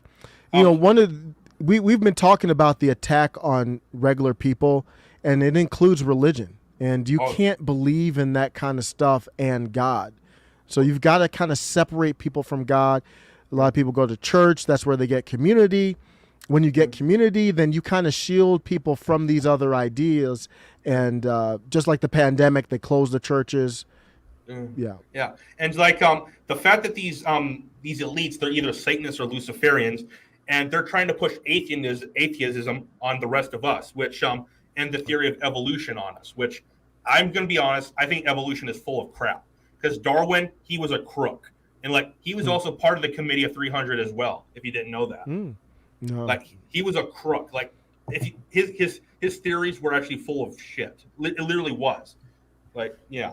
So I think it's really interesting, Osiris, you mentioned about faith and family and so on and so forth. And I've shared this with my family and my wife specifically, that I believe a lot of these things, when you look beneath the surfaces, the multiple layers of surfaces, when you get to the very bottom of it, it's all anti-God, right? The nucleus of the family, what's considered traditional family, all of this movement is really movement against God from my point of view. Yeah, I love this comment. Alex Jones is never wrong. We are worshiping demons. I agree with that, actually. Like outside of the Sandy Hook and Y2K stuff, Alex Jones has been right about basically everything. Yeah. Oh yeah, absolutely. The guy's well researched. They try to make him, anyone that is against the grain, they try to make you look like a clown, like a fool. He's well researched. He's a living legend to me, Alex Jones. Yeah. Right. I'm gonna show you another thing. Give me a second. I'm trying to find this right here. It's like a bunch of things Alex Jones got right here. Actually, I'm gonna show you this from Tim Pool's podcast. It's just it's just like an image. So this right here, the things Alex Jones has gotten right. Your TV spying on you. That is 100% true. Elite cable of sex traffickers. Obviously, that's true. They're turning the frogs gay. Yeah, we all know that part. And my favorite one right here, Bohemian Grove. Like Bohemian Grove, like that's actually the video I talked about that got taken down. That's the one I did because I did about Bohemian Grove. Oh. Like Bohemian Grove, if you don't know what that is, what it is it's like this plot of land in California where all the elites they go to this and they actually do occult rituals. Like and I'm not talking about just like a bunch of people like this. It's like top-ranking generals, heads of bankers, heads of estates, like former presidents. All of these people go there and they do occult rituals, and they actually dress up as druids. And they light a statue of an effigy in front of a giant statue of Moloch, the owl god. Like literally, that's what they do there. And then plus another part of the ritual is they do a whole bunch of group sex too. That's what they do. Same thing with Skull and Bones. That's what they do. Yeah. Yeah. Well, did he take a camera crew there when he was younger? Is that what? Yes, Alex. I'll look that up. Alex Jones. Yeah. Okay. I saw some of that. I'm not an expert in all that, but I remember when he kind of was reporting on that. I think he got kicked out or he got into some. He left on his own. Oh, did he? Okay. I'm trying to find. Like I can't play. Osiris, you told me you were going to help show me how I can play the audio on StreamYard because it won't let me do it regular. Like, is there a way I'm supposed to do that? Like, when you do share, do you get an option to say play? Share. Well, you have to do the tab. So share the tab, and then it will play the tab audio. Yeah. So, okay. Let me try that there for a second. I'm gonna try that. Sorry about that. I'm gonna stop share and share like slides. Just the tab. Yep. Extra camera, video file, share screen. Some screens let you share audio. Look for the share audio checkpoint at the next window. All right. Follow these steps. Okay. Do the tab at the way right. So you don't do the whole browser, just the tab. Chrome tab right here. Yep. Mm-hmm. Okay, and just share tab audio. Okay. Yep. Alex Jones, Bohemian Grove footage. Okay, I'm gonna do that right here. All right, I think you can hear it now. Okay, let me try to find that. I'm trying to find it right. Is it on YouTube? I may have to go look at Joe Rogan's episodes to find it. Give me a second right here. Because Joe Rogan is the only one was willing to talk about it. Rogan. Mm-hmm. That's why Joe Rogan, while you're looking that up, that's why free speech is so important to get these ideas out there. Joe Rogan's podcast is just unbelievable. Yeah, my brother-in-law loves listening to him. Listens to him like every day. Mm-hmm. Yeah. Joe Rogan was actually the first person to help me get red pilled. Even though he's a liberal, I actually started watching him and saw a bunch of the guests who he had on, and like I started to learn a whole lot. Like, okay, I'm gonna have to go look at another thing. Alex Jones. Yeah. Alex Jones. Yeah, Joe Rogan's he's a liberal, but he is there. This was a good episode. That was him. They didn't talk about that? Did they talk about that in that episode? I remember that episode very. This is the last time you had Alex Jones on, which I don't think he'll have him on ever again because of Spotify. They will not let him do that. I think that's pretty obvious. Yeah. Joe Rogan, I think, is eventually going to leave I don't know how long this deal is, but he's probably going to do his own thing. I wish he would, but I don't think he's going to. Oh, right here. We're going to start talking right here. Give me a second. What you want, and I'll try to show you. Can you hear it? Yep. Okay. We'll go through it. This is Tim Dillon's wheelhouse. This is because you're saying they want mortality on the roads. Look at this thin, young, handsome, boyish, baby-faced Alex Jones. Well, that's 2004, but yeah, I mean, I knew you in like 98. Well, in 98, I met you in 98, but then I got to know you in 99. This was when we set it up. 96. We set it up. Right here. Okay. Right when he goes, David Gergen, I'm outside. What's the main thing in New York where everybody plays? By the way, this is when Bill Hicks was alive, so I can confirm that you are not Bill Hicks. Madison Square Garden. And here comes David Gergen, the Karl Rove of like 4 or 5 administrations. And I knew that he was part of the actual ritual at Bohemian Grove. So I bring it up to him and he blows up at me. Here it is. Okay. Right here. He's like 8 feet tall. Right here. Just listen to it. Yeah, is there a camera or are you? Yeah, right there. Just about. Yeah, but I just want to get your permission first. Here. Okay. It's looking like I've got. No, I understand. Just about a minute or two. Okay, great. We're talking to David Gergen, and he has advised several presidents, and of course has written quite a few books, and is I would call you a political pundit or researcher. commentary at Over the Hill, whatever. One last question. I read a Washington Times article many years ago where you had a comment about the organization, and then now it's been in the Wall Street Journal. It's been in a lot of different newspapers, and that's the Bohemian Grove. And back in, 1996, when you joined as a Clinton advisor, the Republicans were criticizing you. Oh, what about Bohemian Grove? And then you countered them by saying, "Hey, I don't run around in the woods naked." What did that mean? Here is the before-mentioned Washington Times article where he said, "I didn't run around naked like they do."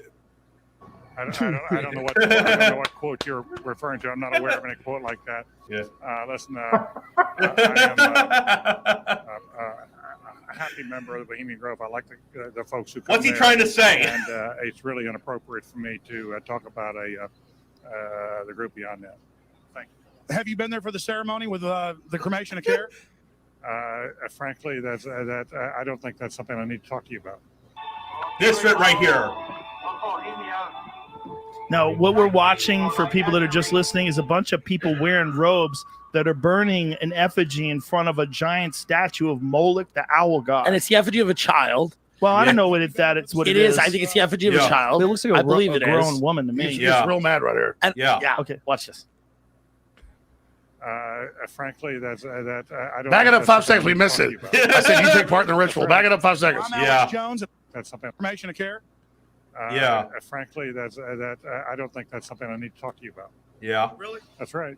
Well, I'm Alex Jones, and I snuck in there in 2000. I'm the guy that blew it wide open. Got the video. It's been on national TV. Well, I disrespect you for that. I do. But it's a lot of big public officials going in there. You took- Don't we deserve to know? You took I don't know anything about you, and I don't know anything about your film. But if you go in there with an understanding, you violated that understanding by releasing that film, and I don't respect you for that. Really? But we have public officials You, that I'm are sorry. saying You public- took an understanding when you went in there that you would not do that film, and you did. Did you have an understanding when you went in there? No. Did you crash it? Yes. Yeah, and it has no trespassing signs there too, doesn't it? Yeah. No, they put them Yes, up sir. after. Oh, I'm I just sorry. walked in. I'm sorry, sir. Yeah, I just didn't know- walked I in. know what the circumstances are. Yeah. I'm sorry you violated the understandings. That was not a gentlemanly thing to do. But what about the ritual? Is the ritual genuinely? This. That's all the people, these fucking heads of state and billionaires. Yeah, that's the screaming. other thing. They run the world. I These don't people. owe you this comment. I know. This is what's called ambush journalism, and I disrespect you for that as well. So thank you ever and goodbye. been in the ritual? It's none of your damn business. Oh. Listen. Oh, he's getting cocky. Yeah. You go around and make understandings with people and violate them. You ambush people on the streets, and that's inappropriate form of journalism. If you wish to practice that, that's fine, but don't ask others to respect you for it. If you want to, you can do. You're a free American, like anything you want. If you want to be uncivil and rude and ungentlemanly, that's up to you. But don't expect the rest You of guys us are to say, setting "Oh well, policy in you're." there, Mr. Gergen. I'm sorry, nobody sets policy in there. We try to be gentlemen, and obviously, Yeah, you're having gay sex with each other. Like you're having gay group sex. Yeah. Anyways, That's a legend. Like you guys get Alex that, Jones. like you guys get the idea right there. Like Oh yeah. literally it's a bunch, it's the elites. They literally go to these clubs and stuff like that, and they do all these occult rituals. Like Is that what happened with Megan Fox and Machine Gun Kelly? Did you hear that about the? oh yeah, they every now and then they drink each other's blood. Literally. And Like, she said it like sick. it was no big deal. Yeah, she said it like there was no problem whatsoever. I think back in the 80s, those types of things would be classified as mental illness. Now Yeah. it's acceptable. Yeah, back in the 80s that would be considered, but once the early 2000s came along, then no. like Gosh, I miss your face. yeah, I miss them too. Like I didn't experience them that long because I was born in 02. So You missed some good stuff between the 80s and the 90s. It was just my it was parents, just such a Yep. different time, man. yeah, my parents told me a lot about it, and yeah, they told me they had great times as kids. So yeah, but they're both very liberal. But well, my mom, like, she claims to be an independent, but I would consider her very liberal. Like but she also took that political compass test, but she was on the right to the right libertarian, just barely on it. So I don't know. Like I would consider her to be more of a liberal. That's just my view. Like Yeah, but you're saying liberal in the classic, Yes. in the classic use of it. Yeah. yes, Mhm. like not because like People like Joe Rogan or Tim Pool or Russell Brand or Joe They're Manchin. liberals. Yeah, they're liberals, but the left tells them that they're right wingers. I know, it's crazy. It's just they do such a good job of branding people how they want to, just like the "Don't Say Gay" bill, when that's not really what it was. They just brand things so well. It should be called the anti-PED, so on bill. That's what it should be called. And also, did you see that Anna Kasparian and Cenk Uygur from the Young Turks called Joe Rogan a groomer? They literally called him that. They called Joe Rogan a groomer just because Joe Rogan said he hates groomers. And I'm gonna try to find that video. Actually, I'm gonna try to find that. Yeah. I gotta find it. Remember, the left is really good at accusing other people of what they do themselves. Yep. Yeah. While he's looking that, while you're looking that up, they just did another label, the Rolling Stone. The Rolling Stone, because of this mass shooting event that just happened. Oh. They came out with a headline. Right here. Here it is. Oh, you see it? This is the change. Right. It says Joe Rogan protects actual something by smearing the LGBT whatever community. The term groomer. A lot of people don't like that term online. They're very upset. Yeah. But they're real. Right. There are groomers. You don't like it? Do you not like it because you don't want children to be groomed? Or do you not like it because it's a pejorative that's used against the left, which is, I think, more likely. Yeah. Well, here's what's more important. Not have people groom your kids. That's what's more important than you getting uncomfortable with this word because it's used by people on the right.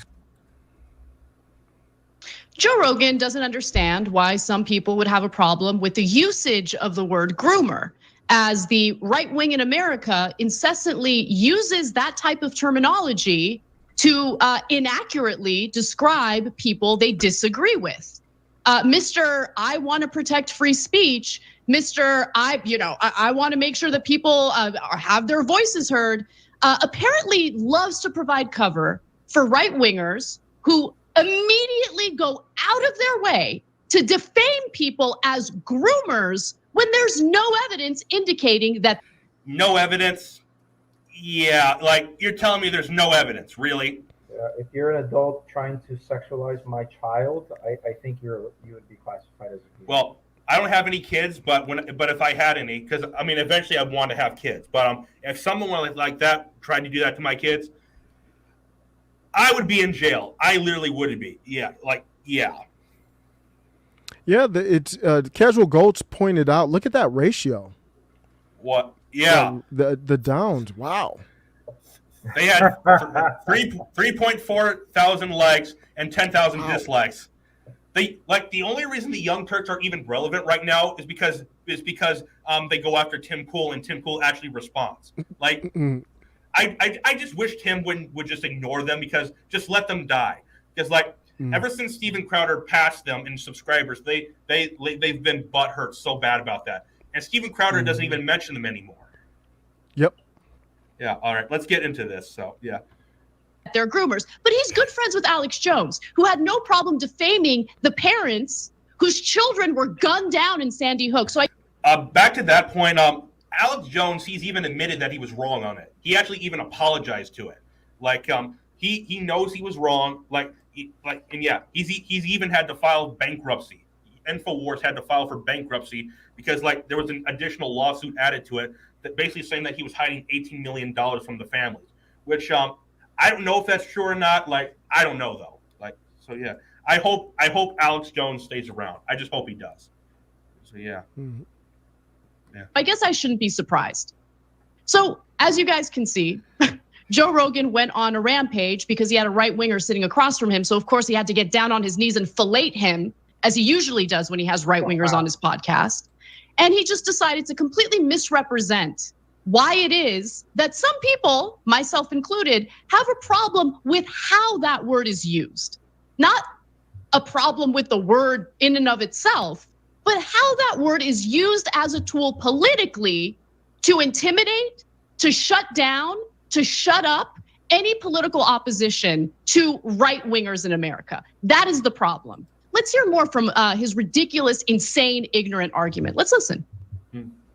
as an argument, someone who I think is an intelligent person say that there should be a block against using the word groomer. Unbelievable. No, there should be no groomers. How about that? And this is what they wrote. They said, no. Oh, did you guys see that logo that someone made? They actually had the Disney logo, but instead of the word Disney being under it, it said groomers instead. Yeah. That was actually pretty hilarious. But yeah. Not all teachers are groomers, but a lot of groomers are teachers. There you go. And that's real. Constantly, teachers are getting arrested for exposing themselves to children, for masturbating in front of children, for sending nude pictures in front of children. Every couple of days, there's a new one that pops up in the news. And how many of those people haven't been caught yet? And how many of those people are out there? And how many of those people are doing it under the guise of I'm an LGBTQ educator? Yeah, so here's the interesting part. Disney's been in the news several times for catching employees unfortunately involved in those types of things. You know what? It's as a father, it disgusts me. As a human being, it disgusts me, and I can't believe that people are actually defending that stuff. Like also there was a giant protest at Disney World in Orlando a few weeks ago about it. I told you about that. And also that guy Adam, who I had on my show before, that you said you wanted to meet up with him sometime. Yep. He was also at that protest. So yeah. I would have liked to have gone, but my daughter was being born. So yeah. Yeah, but I haven't said this to you yet, but congratulations to you and your wife on that. So yeah. Thank you so much. Congrats. Yes. Blessing.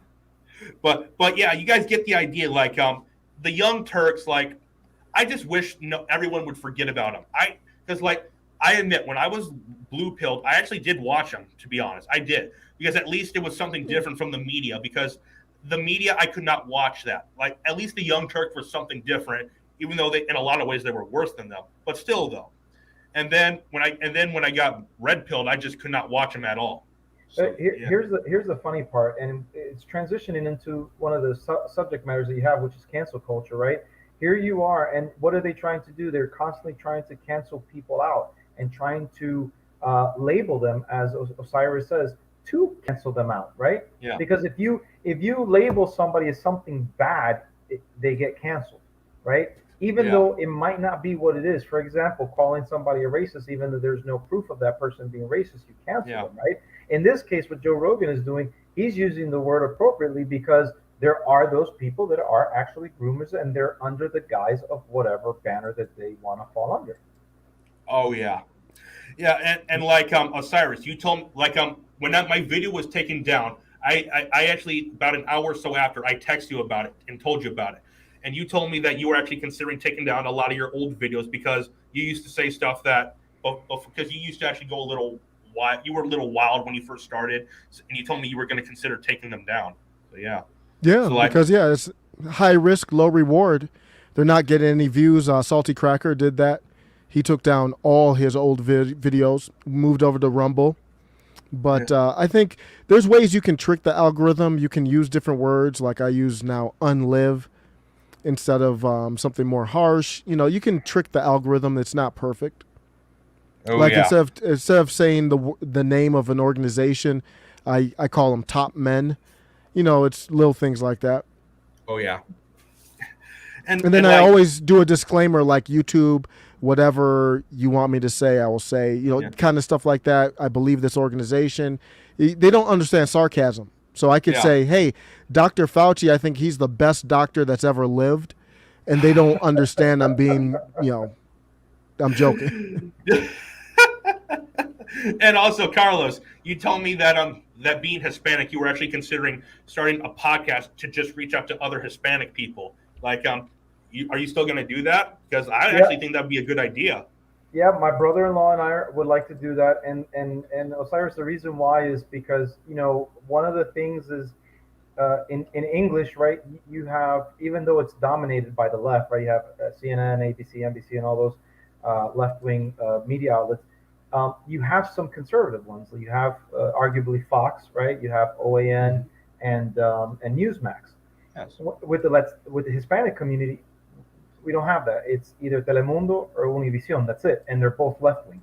And so, let's face it, most Hispanics are under the Democrats' shadows, if you will, right? So my brother-in-law and I thought it would be good if we could do podcasts to help the Hispanic community and bring that conservative view, so that way we can provide truth and an argument against the lies of the left, right? Yeah. Me and Osiris can help you set that up if you want, like, because we both know how to set it up. So yeah. That'd be great. You should probably try to use StreamYard like we're using right now. Like use it for like a video thing, and then also I use a thing called RSS podcast, so I can get it on all the other audio platforms. So yeah. Yeah, my brother-in-law are going to talk about it this weekend. Actually, we solidified a name that we were going to call our podcast, so we're inching closer to that. Okay. Yeah. Good. Like even though I'm not Hispanic and I don't even understand Hispanic stuff, I might just take a look at it and just put the English subtitles on it. Well, I think what and we'll talk about the details, but I think we'll do like the first part of it or whatever the subject matter is in Spanish, and we'll translate it in English, so that way we can have both talking. And yeah, you also told me that you had to put your Facebook account on private because you were being called misogynist and stuff like that. You just didn't want to deal with it anymore. So like, well, here's the thing: I don't want my livelihood to be taken away. Obviously, having a number of small dependents, right? Yeah. Cancel culture doesn't care who you are, what you are. They'll come after you and they'll cancel you big time. So yeah, I've kept myself private. I've had fans wanting to friend me, and I just nope. Yeah. Because I don't know who's who. Yeah, I don't think you should do that. Like for anyone, actually, just whoever is on your page right now, just keep them and don't add anyone. I think that would be best. Speaking out is a risk. Yeah, it's risky. It's sad to say, but speaking out is risky, no matter how respectful you are or what. Yeah. Like me, the reason I started this podcast is because I just had so much thoughts building up, and I just wanted to get them out because I'm someone that has. I think a whole lot about stuff. I just need to get my voice out there because I just need you know what I'm trying to say. Like there's so much building up. I just got to say it. So yeah. Oh, that's exactly why I did mine. That's why I'd still do mine. This is Yeah. No, I respect you guys, and it is important, right? We live in a free country. We live in a country where you're supposed to be able to express yourself and not have to worry about any repercussions. And so the times that we're living, again, are alien to me because that's never happened before. And I, for one, will not be silenced because I had my great-grandfather from Cuba was imprisoned for 3 years for being a political opposition to the Castro regime. And I was born in this country, and I shouldn't have to fear that stuff. Yep. Yeah. Here's the thing, though, about cancel culture.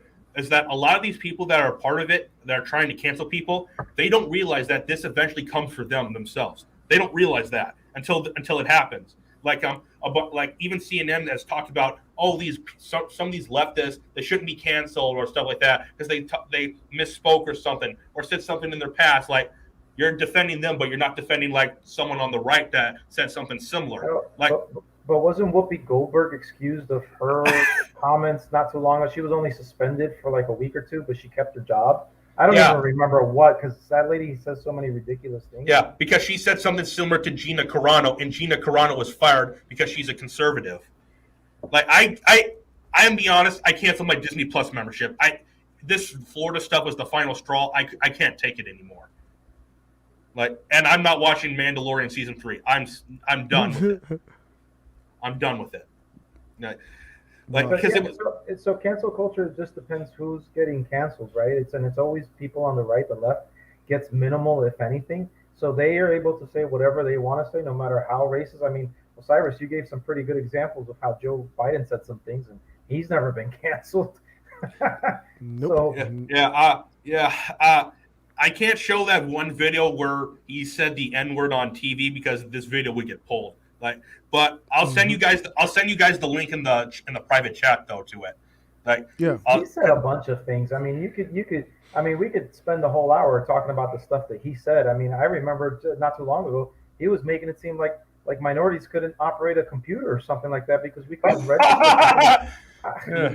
I mean, how does he get away with saying stuff like that and people defend that? I don't get it. Yeah, I'm trying to find it right here. Right. Where is it? Like, I think that those videos are shadow banned as hell. I know that. Mm-hmm. I think shadow banning should actually be illegal. To be honest, I truly believe that. Like, Oh, for sure. Yeah, the algorithm. I think this is the number one thing right now. We can't win as people. We can't have control if we can't speak. So we've got to have digital rights. These companies have contracts with the government.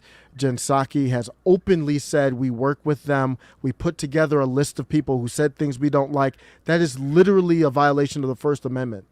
And we've got to get rights on digital platforms or we won't be able to communicate. yeah. That's correct. And here's the interesting part: is when you control information, you control, right? I don't know if you guys are familiar with what happened in Cuba summer of last year. Big I'm not aware. protest. Oh yeah, I'm aware of that now. Huge Candace always protest. talked about that. Yep, huge protest happened. Yeah. People were out in the streets. People were the Cuban American community was out, and most Hispanics came out to support, which is interesting. But the point is that the government shut down the media, shut down news outlets, shut down the internet, and squashed it, and we never heard anything from that after they did that. Okay, I found the video. I'm sending this to you guys in the private chat. Just watch it real quick right here. Like there it is. So just watch it real quick, and you're gonna see what I'm talking about. So I just want to say, Casual Goats, thanks for the congratulations. Sorry, I wasn't reading that. Yeah, there you go. Just check it out real quick and just tell me what you guys think. So, yeah.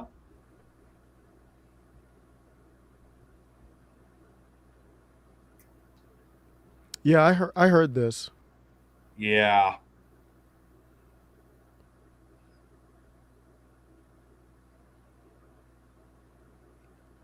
Even the YouTube captions. Yeah. You see? He said this live on live television, and the media didn't talk about it. Can you imagine if Trump had said that? Just imagine how the media would have reacted.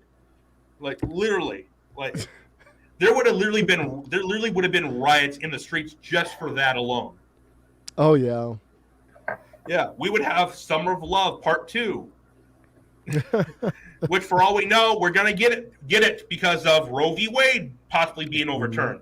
Because I wanted to talk about that because that was actually because Osiris once that happened, because I actually invited both of you to come on my live stream when that day happened just to talk about it for a few minutes, but you guys were busy, and so then we rescheduled it it was supposed to be last week, but then things happened, so we had to delay it to this week. And that's the main thing that I've been wanting to talk about with you guys about Roe v. Wade being overturned. And Osiris, I know how you feel about abortion and stuff like that, but I have not heard your opinions on like the Roe v. Wade being overturned yet. I intentionally have not watched that because I wanted to go into this getting like a fresh view so I can understand where you're coming from. Like here, I would like it for both of you to tell me what are your stances on like abortion and Roe v. Wade and stuff like that.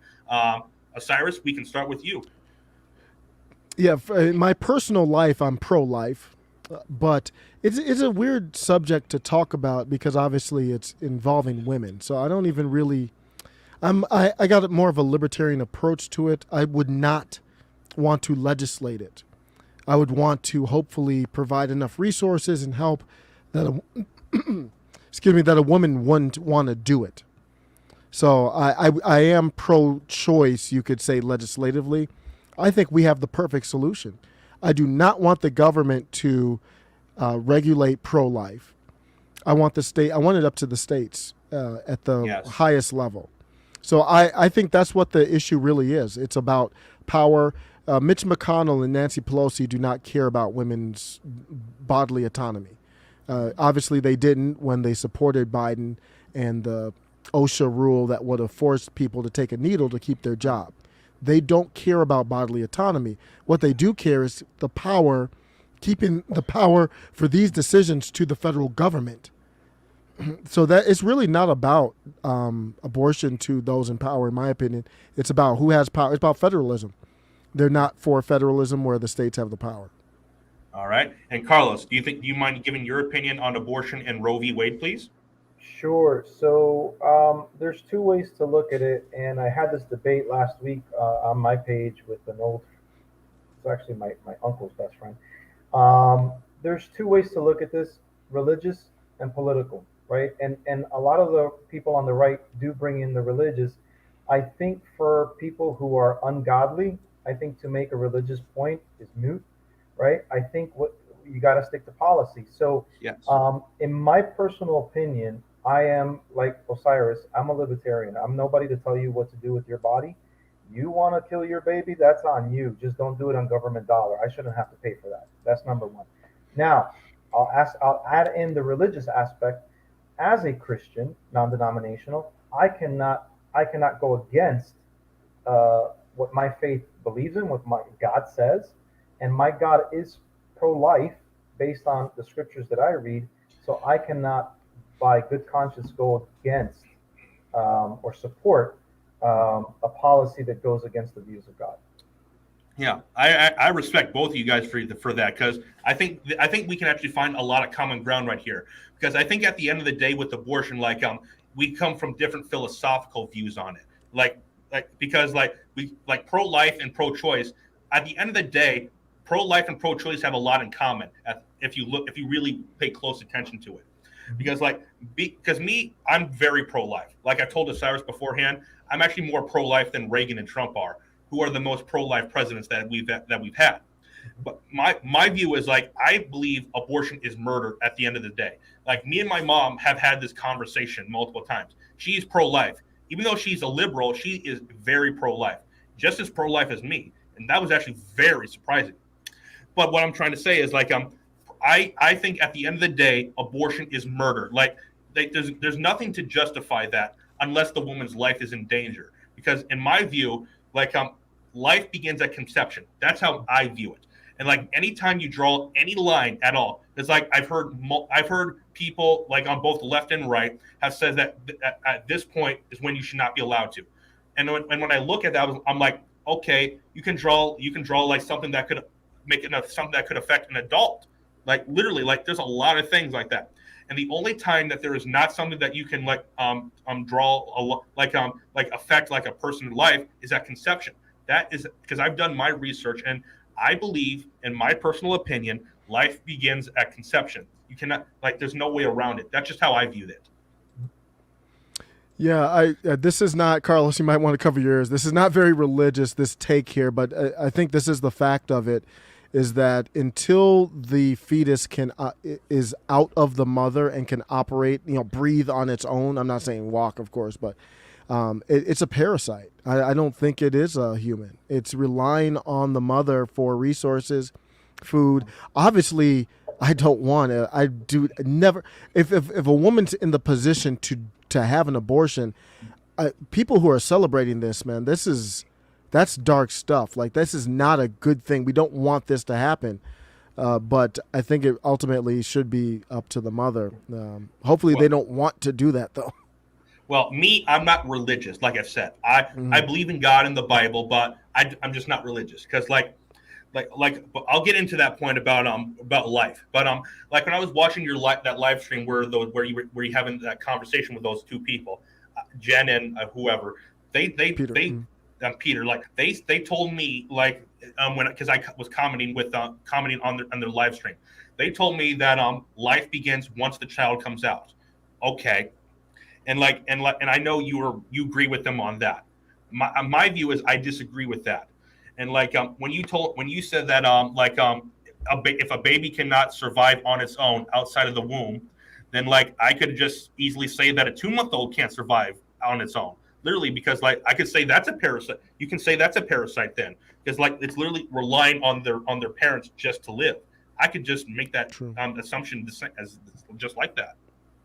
True. I think the difference is that the baby's not inside the mother. So if you want to protect the life of the baby, you would have to literally take it out of the body of the mother, which would be by force. So I think that's the difference that I would state. Yeah. But I think ultimately, this is not going to be, I think Democrats think this is going to be some type of rallying cry or something like that. But abortion is not something people have fun talking about. This celebration that's about not true. That's not true. Actually, they love talking about it. I'm not. I don't know if I really buy it. I think it. I don't feel like it's. Maybe I'm wrong. I don't feel like it's organic. I mean, who really celebrates abortion? Like the discussion of abortion, especially when inflation's going on. It's hard to put food on the table.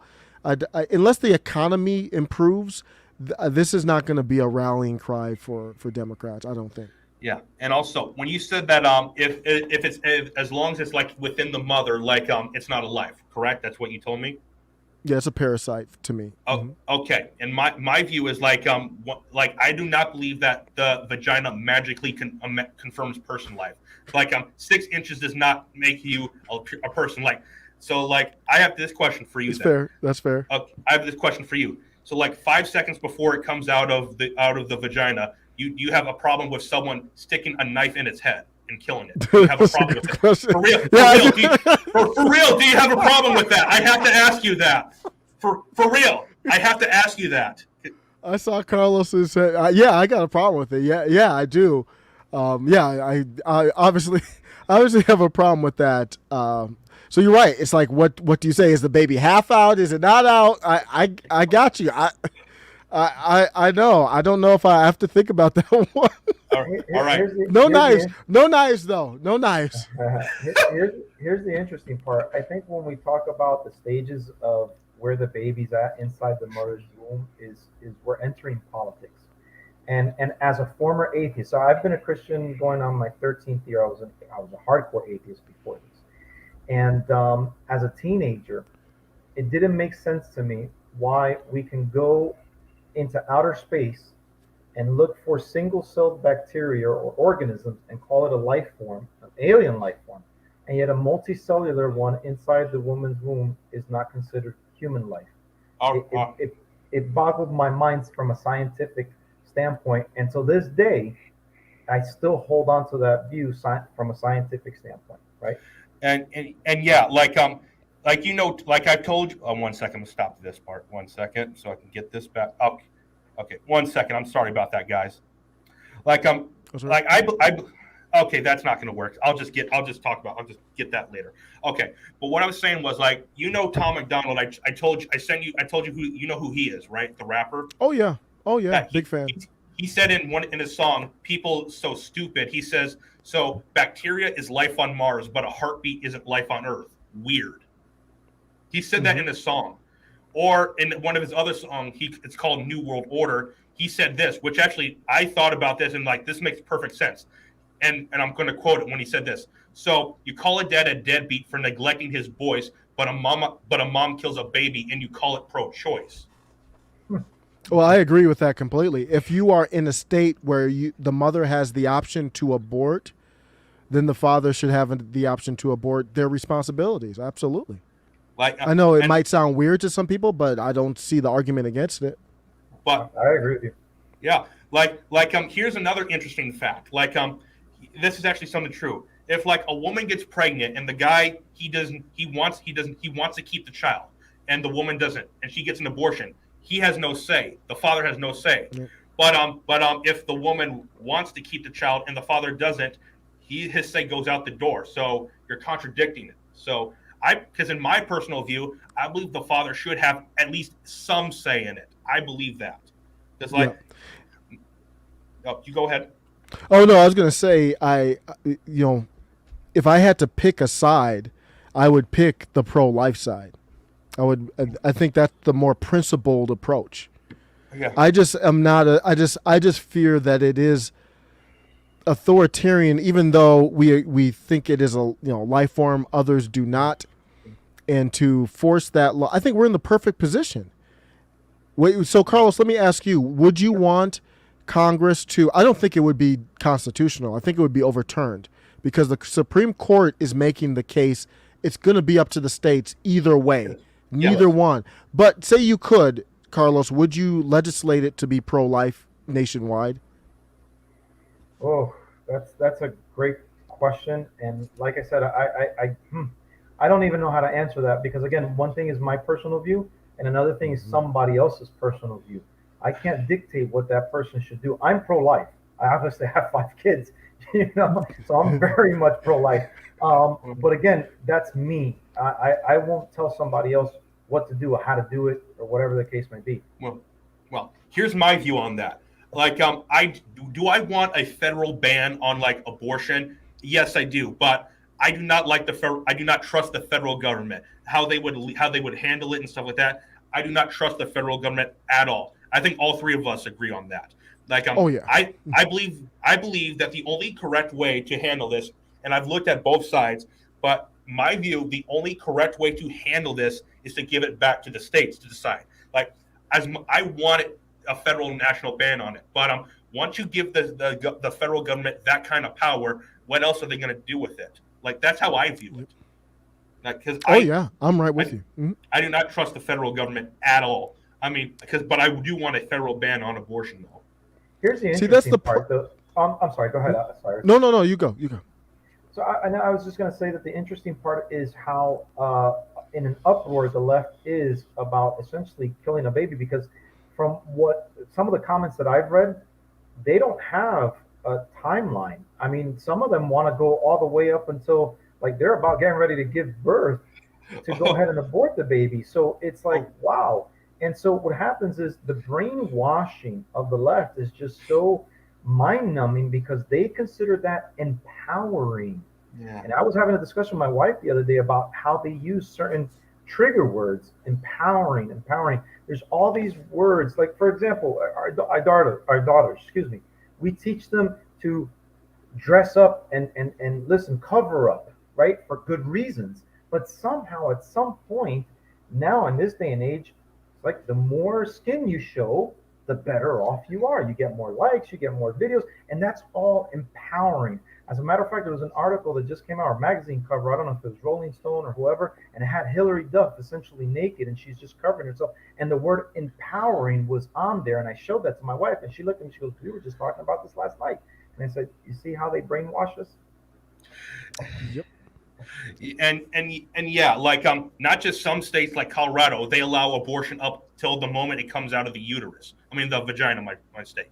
But then you got places like Virginia that even allows post-birth abortions. Like the former governor of Virginia, you remember that quote he said? He says, "We keep the babies comfortable." Like, and then once the infant is delivered, the doctor and the mother will have a discussion about what to do. Like, that is a human being. Like, what are you? Wow, yeah. That's a human being. Like, that you are a psychopath if you think that is okay. That is another human. You have no right to say that human being can't live. You have no right.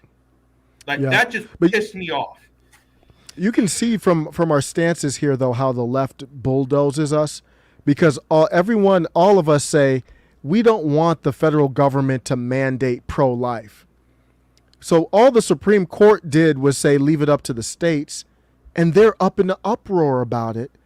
And they would want, obviously, law to make it, legal everywhere, to force it on the states that don't want it. And we're saying, hey, leave it up to the states. They're always a notch above in aggressiveness on every single topic. Yeah, and like I'm speaking of the Supreme Court. What did you both think of the leaked document? I want to hear Carlos's opinion first. What did you think of someone leaking the actual document about it? So obviously, it's very concerning because to my knowledge, we've never seen anything like this from the Supreme Court, right? Yeah. And so the person that did this, it's a violation of their duty, right? And the sanctity of the Supreme Court.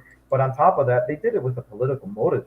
They, to Osiris's point, they get the uproar, they bully, and we see that because they're protesting in the justices' house neighborhoods, right, and stuff like that. And so what they're trying to do is they're trying to sway the potential of the voting and by mob rule, and that's just not. I mean, there's nothing democratic about that. Yeah, Osiris, I want to hear your review on that. It's one of the most dangerous attacks on the institution in my lifetime. People talk about J6. This is like a billion times worse than J6. It's unbelievable. It has never happened where before the opinion, before their ruling, the opinion leaks, this is an attack on the Supreme Court. The Supreme Court has no enforcement branch. Yeah. They don't. Well, there's not Joe Biden did the CDC eviction moratorium, saying that hey, you can't evict tenants. The Supreme Court said yes, they can. Then he did it again because there's nothing to stop him. The Supreme Court doesn't have a police force. So how do you attack them? You attack them with opinions, riots, going outside their house. It's impeachable that Joe Biden, through the voice of Jen Psaki, condoned breaking the law. That's the executive branch condoning or pushing citizens to break the law to put pressure on the judicial branch. That by itself is impeachable. So it's really, again, this is way beyond abortion. Clarence Thomas talked about the lack of trust. This is way beyond abortion. This is the last string holding us together is the judicial branch. That OSHA mandate was supported by the legislative branch and the executive branch. If it weren't for the courts, and I don't know if you saw some of the arguments there. I Sotomayor. She claims she didn't even know the difference between federal and state laws. She didn't know anything. So how do you? So they're threatening court packing. They're not getting that done yet, but it's just an attack on the Supreme Court. You take that judicial branch and you make them irrelevant. It's over. The Constitution's over at that point. They're gonna railroad it. And it's very serious. Yeah, I'm gonna tell you guys my view on it. It is probably one of, if not the most disgraceful things that has ever happened in this country. Outside of slavery and segregation, of course, but outside of that, this might actually be the worst thing that's ever happened to this country. Out of all of them, like literally, the decision hasn't even been final yet because this was just a draft. And clearly, and like we found out, it was confirmed that the person who leaked it was a law clerk for Sonia Sotomayor. Literally, and the most stupid person on the Supreme Court, who should not even be on the Supreme Court in the first place, and leaked it. And the only reason this person leaked it was to intimidate Clarence Thomas, Sam Alito, Amy Coney Barrett, Brett Kavanaugh, and Gorsuch. It was only to intimidate, and because going into Roe v. Wade, like I've told Carlos this beforehand. That when this decision was coming, when we're going into this decision, I was only confident in one person, and I was mostly confident in another person. I was confident in Clarence and Justice Thomas for overruling Roe. I was 100%, and I was mostly confident in Justice Alito for overturning Roe. Mostly. And apparently he's also the one writing the draft, which apparently I'm surprised Clarence Thomas assigned it to him. I would have thought Clarence Thomas wanted to, but Alito's a good draftman. He is. Great. It was a strong draft. Yeah, I mean the verbiage was very strong. Like it was very clear. Yeah, Alito is a great decision writer. He's great at it. I think Thomas is better, but I still respect Alito for it. But guys, listen, are we surprised at this? I mean, how many leaks came out of the Trump administration when he was on there? And how many leaks have come out of the Biden administration? I haven't heard that one. No. The left is just disgusting in its tactics and the things that it does. It takes whatever is sacred and it just dismantles it. And but back to what I was saying though, and about the three liberal justices. We all knew they were going to vote to uphold Roe and strike down the Mississippi law. We knew that going into this, and then the ones that I didn't know for a fact that was a question mark was Justice Gorsuch, Justice Kavanaugh, and Justice Barrett because like the three Trump justices, which when this decision was coming down, I didn't want to get my hopes up too high that was going to be overturned.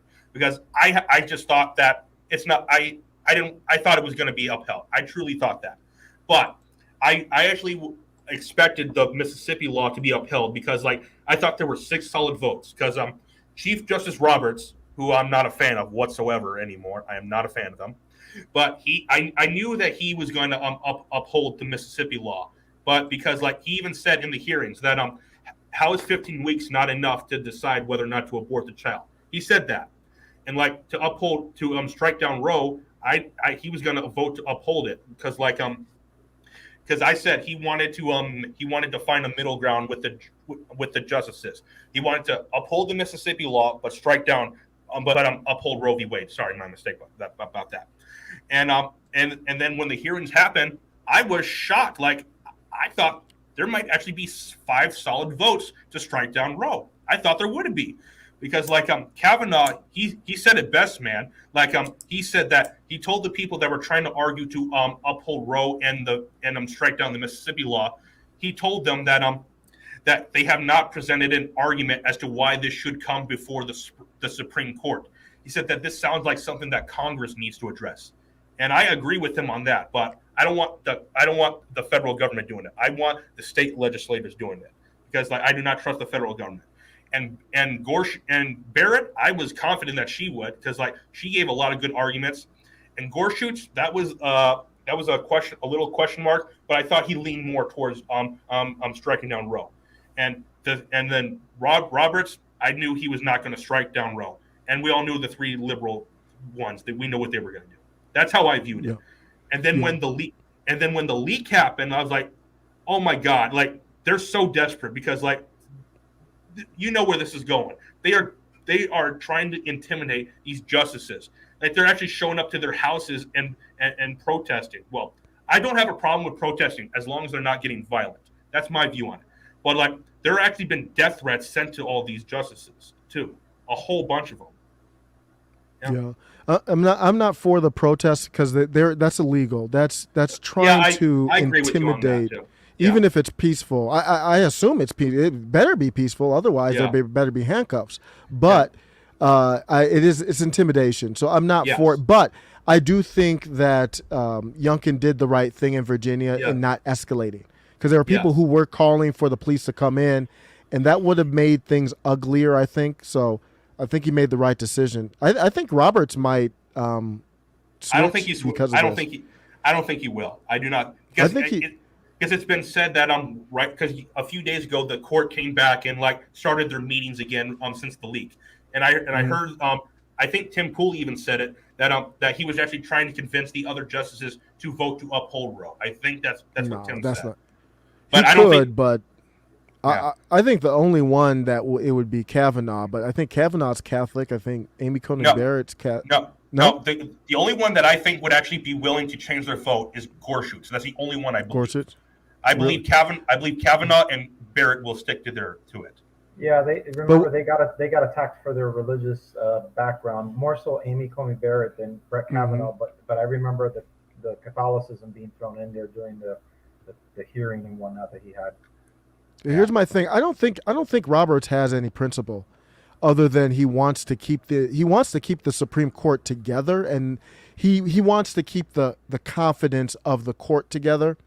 I would not be surprised, even though he disagrees, if he votes to strike it down, because I think he would rather have a 6-3 than a 5-4. Yeah. A 5-4 looks really like, ooh, it was close. If he goes to the other side, that's a strong statement against the leak, saying like, you do that leak stuff, I'm going to go against the leak. I think he has to. If I were Roberts, no matter how I felt, I would switch. I would too if I were Roberts, but he's not going to. I do not believe he will. Like, if anyone will switch, it will be Gorsuch. But I hope to God he does not do it. I don't know much about. I haven't followed him much, so maybe. Yeah, and and to this point, I talked about this on my show before. Is that they were attacking Kavanaugh and Barrett because during their hearings. It was pretty much alluded to that Roe was settled law and there was that. But now that they're changing it. But my view on that is like they never explicitly said that it was final. They never explicitly said it. And plus people's minds change over time too. That was my view on that. But the bottom line is that that's not going away, right? It's just going back to the states. So okay, so the only people that are going to get impacted is if you live in a red state. I mean, if you live in a blue state, you're not gonna get impacted by it. Yeah. And also, I think Carlos might know, but I don't know if you know, Osiris. Do you know the reason why Roe v. Wade was put into place? I don't remember the history of why. Well, I've heard it, but I just don't remember. But the reason why it was put into place, it wasn't like it was not even about abortion at all. It was actually meant so that doctors could practice. That's the reason it was put in place. And also the court back then, which were 7 men, by the way, that voted to put Roe into place. And basically, it's agreed by left and right to be one of the most stupid decisions ever made. But they said they found the right to abortion and the right to privacy, which makes no sense whatsoever, not even a little. Like they attributed to, like, I believe it was correct me if I'm wrong, but I think it's the 14th Amendment that the process clause or something like that. I believe that's what it is. I have it in my notes. Yeah, you guys can talk. I'm gonna look through my notes. Yeah, but on the settled law argument, that's not. No, they did not make any promises that they would uphold Roe v. Wade. It's just a misrepresentation of their stance. Those how many times have the Democrats flopped on certain subject matters? So like, who cares? Yeah. Like, you're going to hold the right accountable to promises that they made when you're not going to hold the left. Yep. Again, they're so aggressive. I don't know, if you're non-left, even if you're not on the right, if you're just non-left, you can almost feel them pushing you to the other side. Yeah. It's like they try and corner you. It's like, you're going to keep this law, right? You're not going to change it, right? Right. All right. And we just had Ketanji Brown Jackson do the same thing. She was even more ambiguous than they were when asked these questions. You got it? All right. Here, I got it. I believe I don't have it in the 14th. I think it was the 14th Amendment, but I don't have that in my notes. But the reason why it was brought up, the reason why it was brought upon was and I'm quoting right here. An abortion an activist named Judy Smith was looking for a case to legalize abortion in Texas, because Texas had a pretty similar law to what it is right now, except it disallowed abortions of all kinds except when the woman's life was in danger. So not even in the first trimester at all. And but she needed a lawyer that would take the case for free, and found Sarah Weddington, who agreed to take it. And Weddington found a pregnant woman named Norma McCorvey, and McCorvey was a woman who never had an abortion at all, never once did. The decision came down from Justice Blackmun, who was a mediocre justice. And I'm trying to be like not ill right there, but he was mediocre. You can go back and look him up. But it was decided in a 7-2 decision that it was found in the right to privacy, which if you look at the 14th Amendment, I do not see that in either of those in it. So no, that's not the right. No. That's a stretch. That's all the Supreme Court really said. That doesn't make any sense. And if it's not in the 14th, is it the 10th Amendment that says anything that's not in the is it the 10th that says that? Yeah, one of the amendments that says, anything that's not in the Constitution is left up to the states. Yeah, it's really that simple. That is a stretch to put it under the 14th Amendment. Yeah, and even Ruth Bader Ginsburg did not agree with Roe v. Wade. She did not agree with it at all, because she says that because it's found in the right to privacy, that means it's not going to hold up in the long term. It's going to get struck down sooner or later. And I don't know for a fact, if she were alive, do I think she would uphold Roe? That's a tough stretch, because she agreed that it was in place, but it was why it was put in place she disagrees with. So I don't know. Possibly would she strike it down? I don't know. I doubt that, but you don't know. There's a possibility. Yeah, it's hard to say. Political climate, I doubt it. Yeah. This climate is crazy. And also remember when she passed away? It was about a few weeks before the election when Trump was first heard about it. He had a rally, and his reaction was actually genuine, unlike Biden's. He actually Trump called her an amazing woman and says that her legacy will live on forever. And and you remember when after she passed, the Democrats in the media went after Trump and the Republicans because it was so close to the election they did not want them nominating a Republican justice because they knew it would tip the balance of the court. Yeah, they lost it. That was so fun to watch. Yeah, and I gotta find that video. I believe Steven Crowder made a compilation about it. I'm gonna find that. Give me a second right here. Mm-hmm. The left one, absolutely, and I'm going to use a Sean Hannity word, apoplectic. They were out of their minds with that one, and it's just funny watching them melt down at any given point. Yeah. And they have at this point, I think it's like weekly meltdowns about something. Well, there's a lot of wrong one. Sorry, keep talking. Oh, that's right. There's a lot of battles that the non-left are winning right now. I think the little small battles. I think Elon. We'll see what happens. He might the deal might fall through with Twitter, but he's exposing some potential questions and stuff. So, all right here I found the video right here. So give me a second. Mm-hmm. No, you're absolutely right. They are winning these culture wars and stuff like that, and it's sad. Yeah, but here it is. Saying nothing. I want to know, what do you think? Should the Senate confirm Amy Coney Barrett? And if not, why not? Let me know in the comments below. Right, 1 second. 1 second. I'm trying to find it. Sorry about that. Right here. On accusing a man of gang rape. Right here. And this is no longer productive. That changes the decorum. Right here. Here we go with another change my mind. This time, the topic that's on everyone's mind. Voters should pick the president. The president should pick the justice. To jam this nomination through the Senate is just an exercise in raw political power. Leader McConnell and the Republican Senate majority have no right to fill it. This is a man who does not care about a dying woman's final wish. Are you and Joe Biden going to pack the court if Judge Amy Coney Barrett is confirmed? Sir, I've got to ask you about packing the court. Well, sir, don't the voters deserve to know? No, they don't deserve. I'm not going to play his game. You once Come again on. gave a non-answer. Joe Biden gave a non-answer. Trying to answer you The now. American people deserve a straight answer. Some have mentioned the possibility that you and the House could move to impeach. We have our options. We have arrows in our quiver. That is not a mandate, and it's not democracy. It's a fucking travesty. Terrorist Trump must be defeated, must be destroyed, and then he and his enablers and his supporters and the Amy Coney Barretts must be prosecuted and convicted and removed from our society. He's got to, honestly, you have to get rid of the electoral college. We're going to have to blow up the entire system. Talk, but saying. There you go. Like, you see how they were angry about that. Mm-hmm. Like, these are the defenders of democracy too, right? Yeah.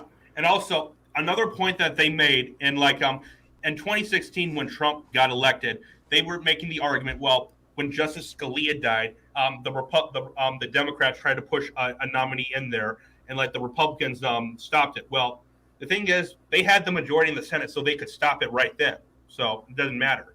But back to their point they're trying to make at why should the Republicans do this in 2020 and Democrats can in 2016? My view is I think they had the full right to do that. There was nothing in the Constitution that said they couldn't. They were in their full right. So if they wanted to do it, they can. And plus, if they didn't try to do it, that would actually be disingenuous to the Constitution itself, because there needs to be a full court there to decide these decisions. Yeah, that's how the rules were. They didn't break any rules. They didn't break any laws. So yeah, smart politics. Yeah, it turned out that people gave Mitch McConnell too much credit, though. I think. I mean, so people to this day still revere him, give him credit for it. Yeah. I'm not giving Mitch credit for much of anything. But I thank God the Republicans stopped it, because Obama appointed Merrick Garland to the Supreme Court. Oh my. Can you imagine? I call him the feckless one. He is an embarrassment. Yeah. Can you imagine if he actually got onto the Supreme Court, where we would be right now? Where all these, I'm not going to say the V word, but you know which word I'm referring to. Oh, I'd have a needle sticking out of my neck now, probably. They would have forced that OSHA ruling. And it would have tipped the ruling, the ruling, the balance of the court to the Democrats. And not only that, they probably would have overturned the Heller case, which guarantees us, the citizens, the right to own firearms, to personally keep them too. they would have overturned it. All that And they would have would've- been in danger. And they would have struck down every restriction on abortion as well, too. Yeah, Yep. like politics is evil. At the end of the day, politics is evil. Like, there's just no way around it. Like, no. Yeah. Like, It's cutthroat. Yeah. Because like I admit both sides, they do contradict themselves on a lot of things. But when you look at the end of the day, people on the right contradict themselves less than people on the left. That because I've actually noticed that. Yeah. What type of a contradiction would you give as an example? Like I'm talking about you remember when we talked last time about Reagan signing the Immigration Control Act, right? About immigration, but that was in the past. But technically, it is a contradiction, though. Technically, it is. So, and Reagan even said later in his life that he regretted signing that. Yep. Because it turned California from a red state to a blue state. Yep. Like, because the Immigration Control Act is what legalized a whole bunch of illegal immigrants. It did. He gave citizenship willy-nilly to just about all, and didn't fix the problem. Yeah. Listen. If somebody robs a bank and you don't hold them accountable, what stops the next person from robbing a bank? Nothing. Yep. Nothing. Exactly. So by allowing illegal immigrants to come in, you're incentivizing more illegal immigrants to come in. If you're not going to apply the laws, right? And that incentive creates more, and it creates more travesty. You have more people dying. You have more people getting raped. You have more people getting human trafficked. It's a litmus of different things that happen by allowing that type of thing. Yeah, like once you start something, you just set a precedence. So you have to align with it. Absolutely. I'm utterly against illegal immigration. I think immigration is good. Obviously, immigration, all of us pretty much are. But or at least from our backgrounds, right? But illegal immigration, you can't. There's got to be. Listen, it's exploitation of the illegal immigrant at the same token. I was just having this conversation just a little while ago. Think about it. In the 90s, in the area that I grew up in, like I said, in the 80s it was split. It was split between two types of Hispanics, predominantly Puerto Ricans and Dominicans, and then the other half was black. Everybody else was just really, really small. You had some 1% or less than 1% Indian, less than 1% this and that, and so on and so forth. Yeah. And so in the 90s, there was a huge flux of immigrants from Central America, right? Yeah. I don't know specifically where, but they were, of an indigenous looking type.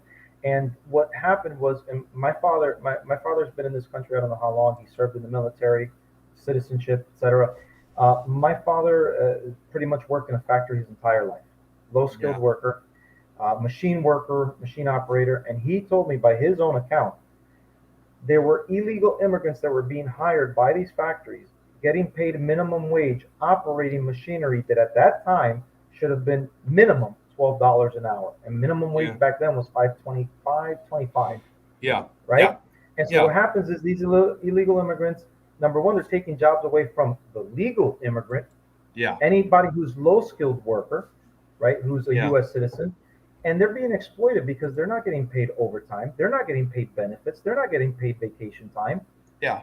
There's a huge amount of exploitation. The only person that benefits from illegal immigration, to be honest with you, is the person doing the hiring, that elitist old business owner. Yeah. Yeah. And But also when we were talking about socialism, there was a few things that we didn't talk about. That I wanted to actually touch on, if you wouldn't mind. In that live stream when I was talking with Jen and Peter, I believe it was, they said when I was telling them a bunch of my points, they says, well, maybe I don't believe in a minimum wage, and so that would make me a libertarian. Well, I wanted to give my perception on it. I actually believe there should be a minimum wage. I believe that, but I don't believe that it should be raised to $15 or anything.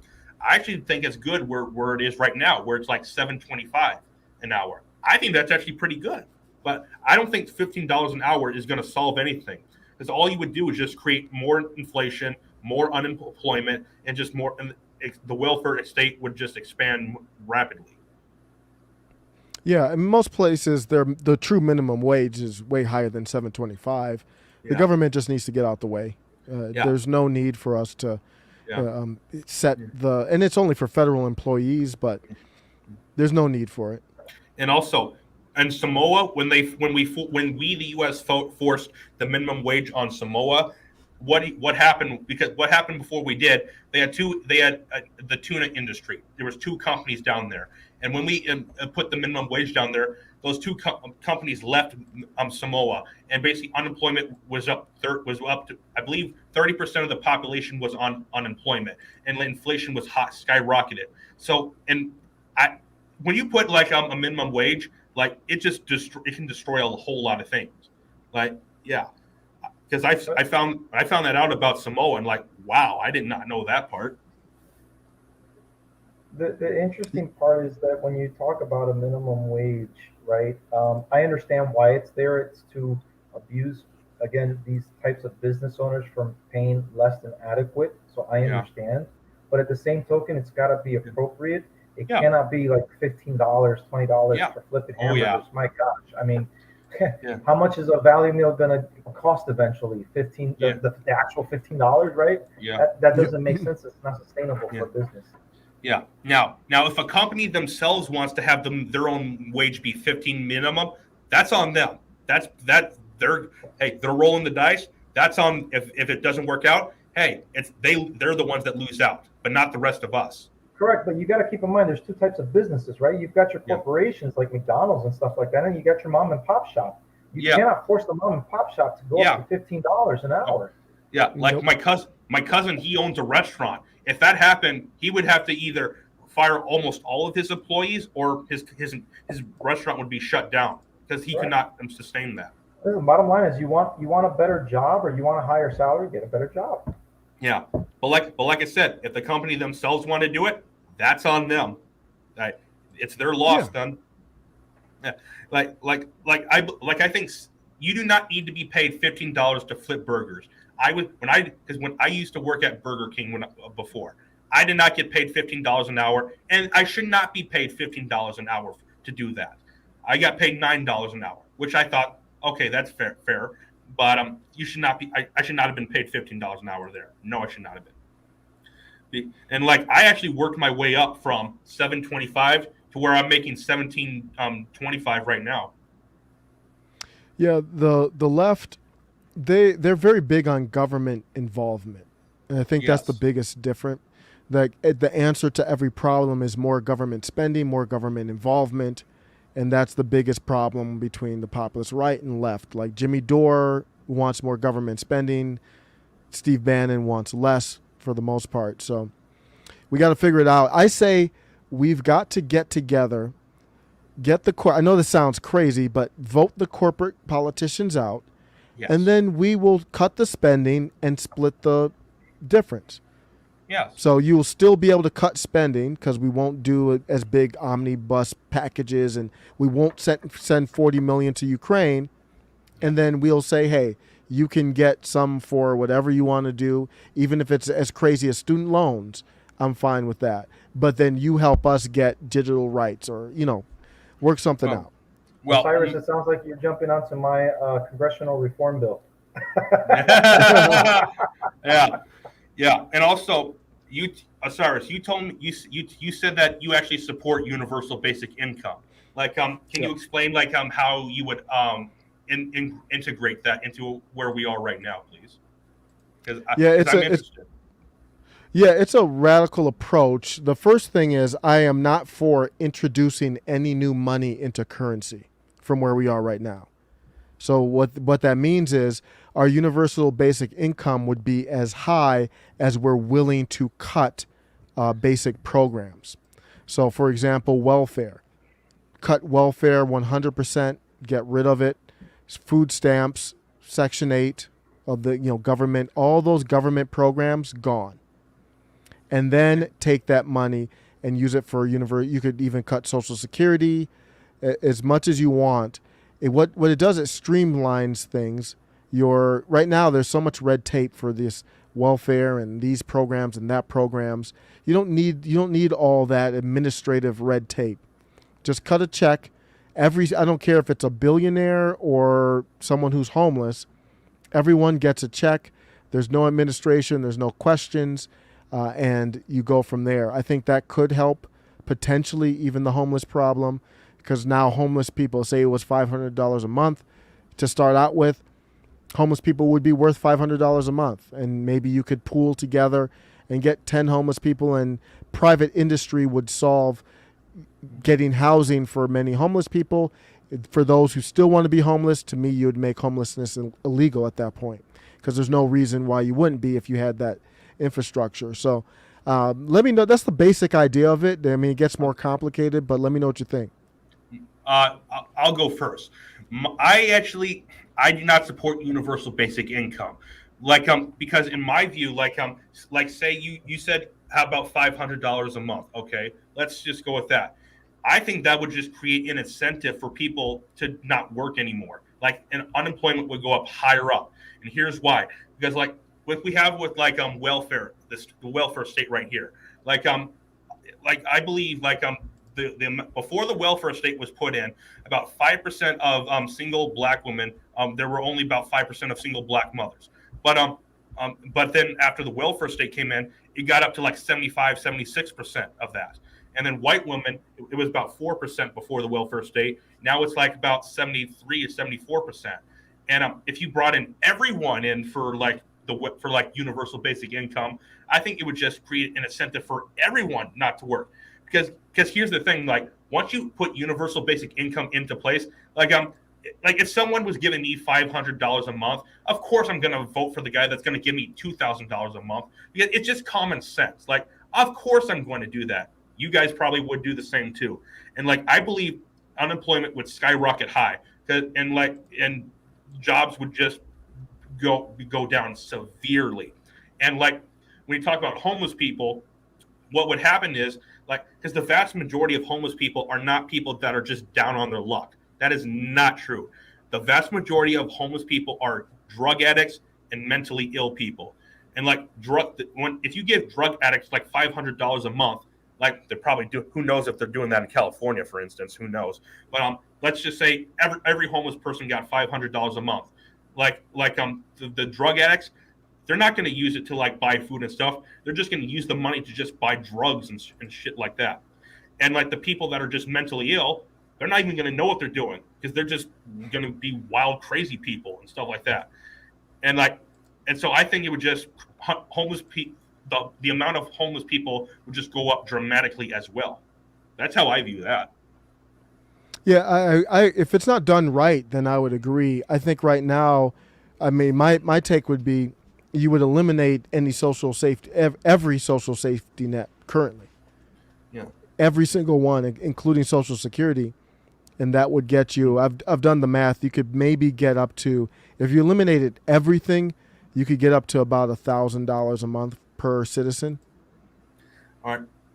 And then how would you handle the drug addict people and the mentally ill people that are homeless and stuff like that? I think you would have to, because they would be worth something now. Because right now they're not really worth anything to private industry.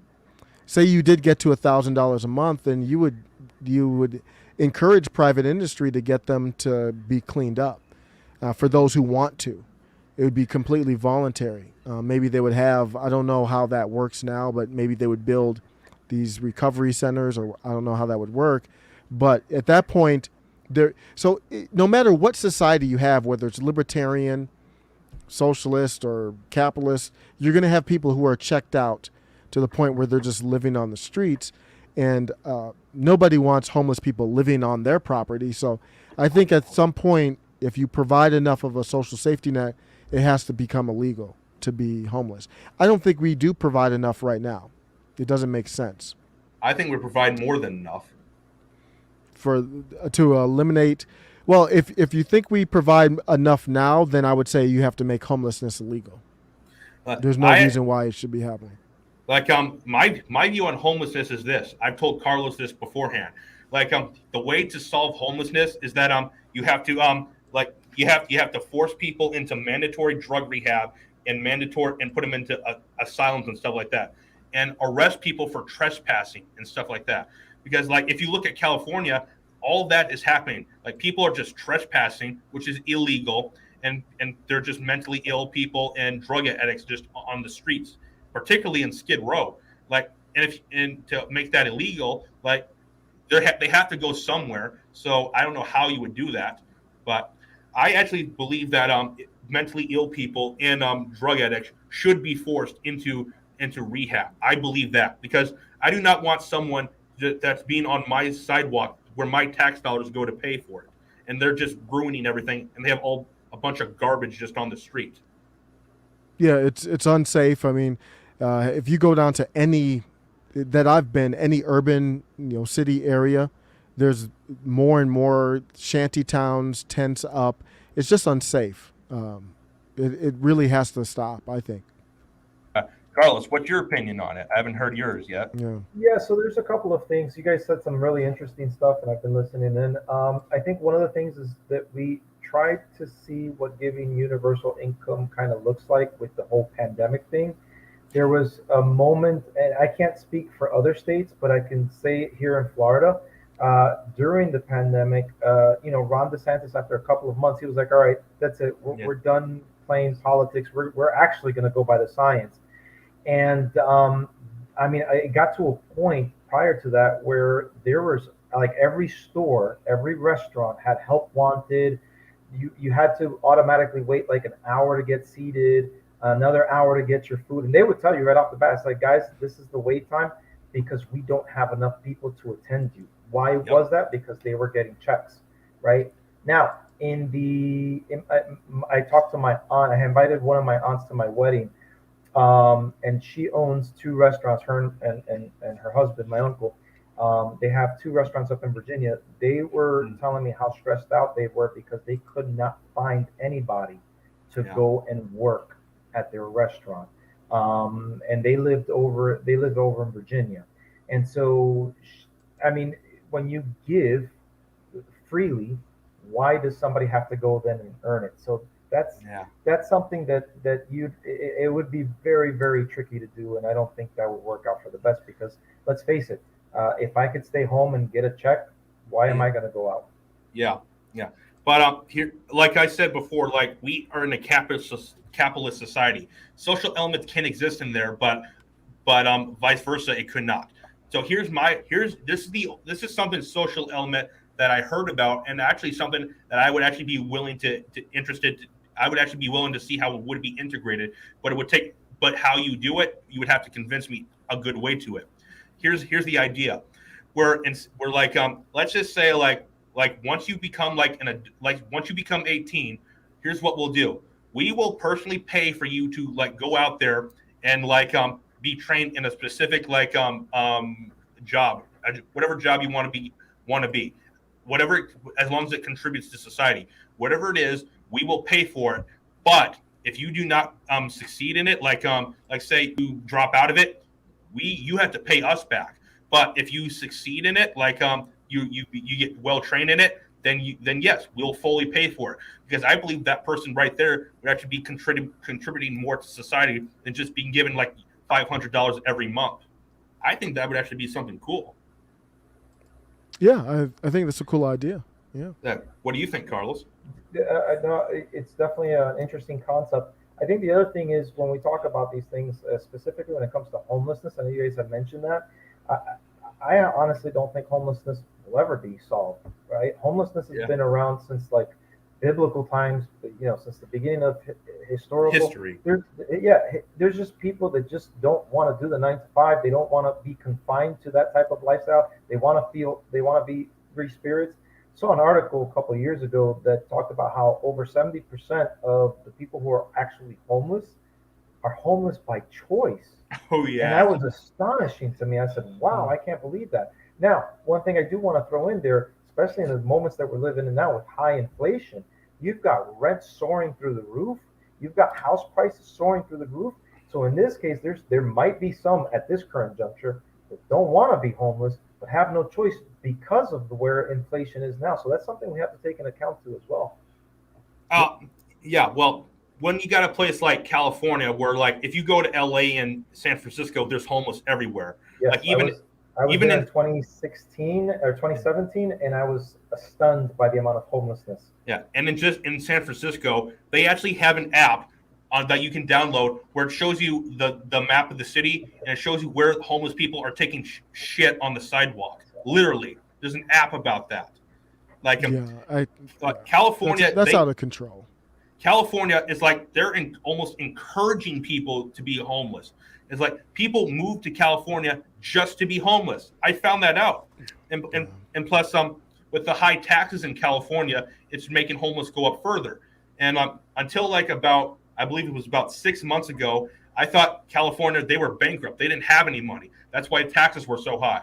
But then when I looked at it, they do have money, but the thing is, it's going to people to handle the homeless situation. That's literally where all the money is going. It's not going to. It's not they're bankrupt. The money is just going to these people managing the homeless situation there, literally. Like, I agree. I don't think we are. I don't think we're aggressive enough with that. That's in these cities where it's like caring to have people be homeless, but it's become a hazard, a safety hazard. I have no desire. I love San Francisco. I've been to San Francisco. Last time was 2014, I think. Been to San Diego too. It was bad then, but now I haven't been. I'm just looking at videos, so maybe it's overdone. But I have whether it's true. I have no desire to go to San Francisco again until they clean that up. I have no desire to go to California in general. And I feel bad for places like Texas and Florida where all these Californians are fleeing to. And like ever since this mass exodus out of California started, the homeless problem in Austin, Texas has skyrocketed. Literally. Austin, Texas is unrecognizable. Well, here's the interesting part. Due to the influx of people coming from New York, New Jersey, California, the native Floridian is at a point where they can't afford to buy a house at this juncture, right? Because the income levels are the number one. The cost of living is offset, right? And so these people are coming here selling their old. I mean, the house that I grew up in, my dad still has to this day, was built like almost 100 years ago. So if my dad sells that, it's almost $500,000 in the ghetto. And it doesn't make sense. So he sells that, comes down here, and he gets a brand new house, and he still gets some change in his pocket. And like when I talk to a bunch of leftists about the California mass exodus, they say one of two things. They say, one, there is no mass exodus because like the population hasn't gone down, which isn't true because just a couple years ago, California had 40 million people. Now they have 38 million people. And the other argument they make is that, well, the only reason they're not leaving California because of the policies, they're leaving because they can't afford houses there. That's a policy. That's a policy issue. And plus and when they go to these places, they vote for the same policies that ruin California. Yep. Like it's a mental illness. That's what it is. They just don't. The laws also with these district attorneys, in California, loosening up some of the laws of theft and things like that. It's become a little bit outrageous. Brett. Brett Pella, right?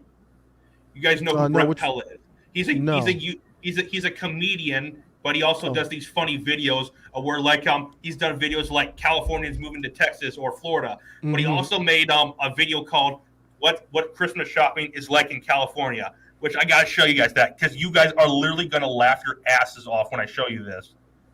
Like I gotta show you this right here. All right, YouTube, Christmas shopping in California, right here. You're gonna laugh at this, right here, this video. Man, that dude. Yeah, you guys are gonna laugh your asses off when you see this. Man, I don't know what it is about this time of year. The taste of eggnog, the sound of broken glass ringing through the air, smell of a fresh looting. It's Christmas in California.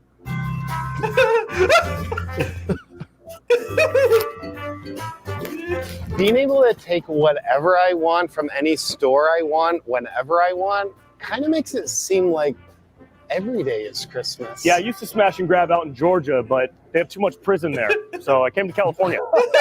Good times at this Walgreens last week. Yeah, ever since California implemented the very progressive policy of not prosecuting shoplifters, it's made my Christmas shopping more affordable than ever. Look, smash and grab looting isn't like a thing. It's more of like a concept. Hey, rob you later. You know, I could get this shirt for my cousin. My mom would love this. No, I'm okay. No, I don't need any. I'm gonna, yeah. People think what we do goes against what the holidays are all about, but like, look at the Grinch. I mean, the Grinch looted an entire city, and everybody loved him. I got my nephew 9 left-footed shoes and a Louis Vuitton purse. I think he's gonna love Look, it. I've lived in California my whole life, okay? I've stayed safe throughout this entire pandemic, which we're still at the very beginning of. So I obviously also stay safe while I shoplift. I wear my mask. I wear my other mask. I wear my third mask. It's important to be ethical with your Christmas shoplifting. That's why I always bring my own reusable bag to help protect the environment. And I don't think we get enough credit for all we're doing during this climate emergency. And I'm happy to show my Vax card at any store I'm shopping at. No, that's okay. That way I can let everybody around me know that I care about their safety. No worries. Okay, cool. Thanks, man. Oh. Sorry. Oh, look, free shoplifting bags. I'm glad we're decriminalizing crime. I think that's going to help society become more inclusive for people who want to live without consequences. Stealing, please don't use that term because it's stigmatizing. You know, we don't just steal for the material benefits. I mean, it also keeps us in great shape. You know, the cardiovascular exercise that you get from smash grab looting a store is basically like running a marathon. I mean, yeah, the limit is $950. So anytime we see something that's more expensive than that, we just take it out together. Perfect. Thanks, guys. Have a good day. So from me and my stolen goods to yours, Merry Christmas and Happy Holidays. Oh my God. Excuse me. Like that's what it is like. That's what it's like. It's literally what's happening. I mean, I know the satire, but it's literally what we see, at least in the anecdotal videos that I've seen. Yeah, like he's done so many funny videos. Like even he and that other guy, they even did a video about I try to wear this dead people doing something. Like a funny video about a parody about it, doing VOTEING. That they made a parody video about that, and literally saying that they continue to do it to this day. Like that's what the entire video was about.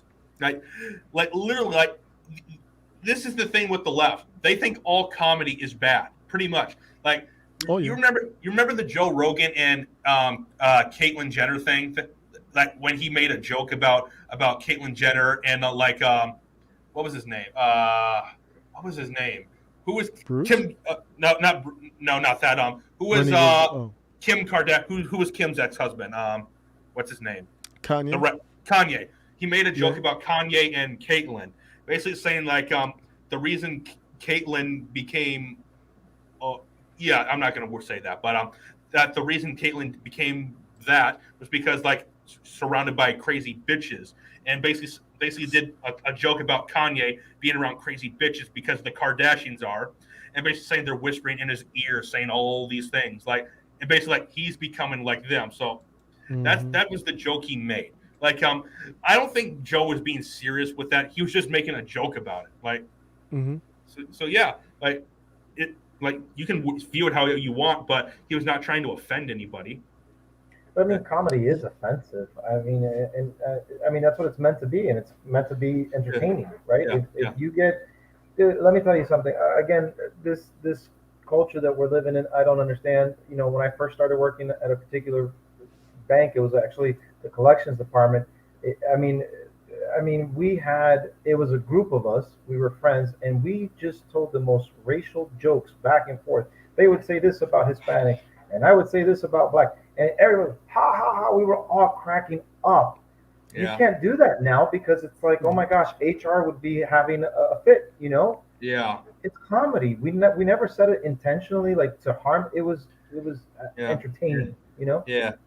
I'm into dark comedy, like very dark comedy. stuff I could not say on this stream. Because like the moment I said this channel would get taken down like that. Because yeah.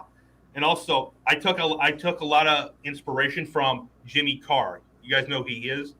He is he is the most offensive comedian there's ever been. Like, I can't say some of his jokes, obviously, but I'll send you the link to the most famous one he has done. I'll send you the link. Give me a second right here. I'm gonna show you. While you're doing that, Osiris, have you ever seen? I'm sure you have. Have you seen the Bad Boys 2 movie? Yes. Mm-hmm. You remember the part where you've got the two Cuban detectives, and they're always going back and forth with jokes with Will Smith and Martin Lawrence, right? Yeah. And there's this one scene where he's like, "Hey, it's high tide. Shouldn't you be going to pick up your relatives?"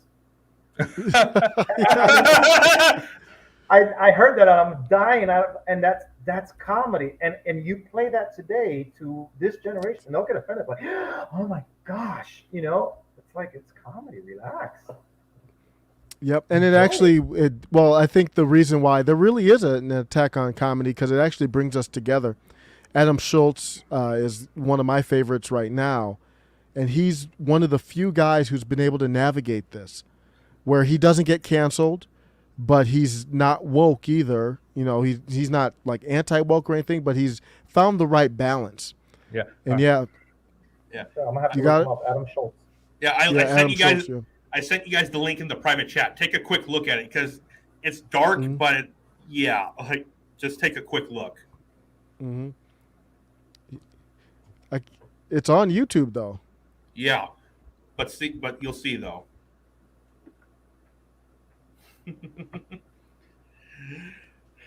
Yeah, he's sad. This is, as a black person, like I don't have any comment on it though.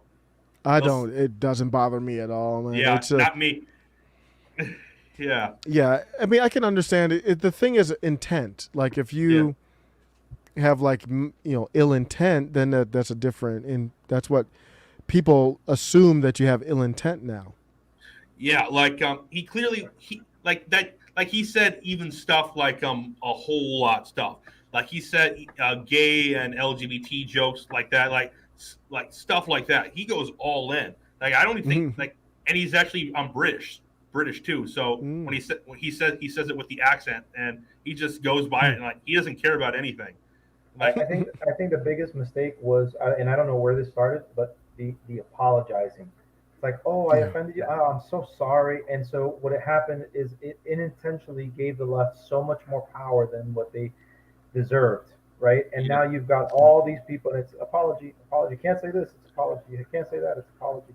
And now comedians are even being careful with what jokes they make on stage, because they don't want to get attacked, like what happened with Will Smith and what's the other guy's name? Chris Rock. Chappelle. Yeah, and also Chris Rock. And now with Dave Chappelle, correct. Mm-hmm. And Joe Rogan, the mistake he made was apologizing when the left came after him for saying the N-word.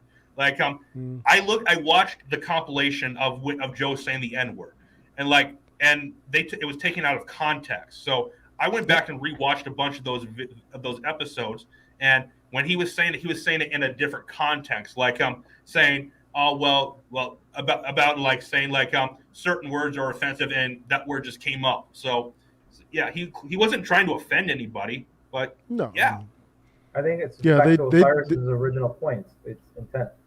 Yeah. Like that's pure. Yeah. Yeah, and also they literally just clipped the word. They didn't even give you the context. They just clipped the word.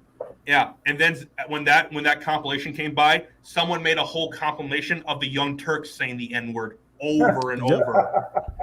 Like, I'll send you guys the link on Twitter. I'll send. Give me a second. I've seen it.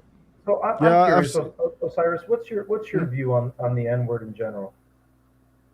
It's just a word. I mean, I'm a grown ass man. There's no word. I don't know how people give power to a word. Like if somebody calls you a banana or it's just a word. I think but here's what the problem is. There is a lot of unresolved. My parents are Jamaican, so Black Americans look at me differently because I'm first generation here. And I am different in many ways. And there are many Black Americans who are descendants of slaves who have really There you go. not been able to get over slavery. It's very hurtful, the topic. And that's the reason why critical race theory has been so successful. Critical race theory could not be successful in our country if black people didn't support it or ignore it. Yeah. And the reason why they support and ignore it is because they think it will help with that pain of slavery. And the N-word, it really triggers that pain. A lot of black people have changed it and put an A on it. And the reason why they did that is, that dates, going way back. But the reason why they did that is to take away the harm that word brings. So for me, I couldn't care less. Well, you call me a name. I'm a grown man. Why do I care about a name? But it is very hurtful for many people. And yeah, being half black, I agree. Like it is very hurtful.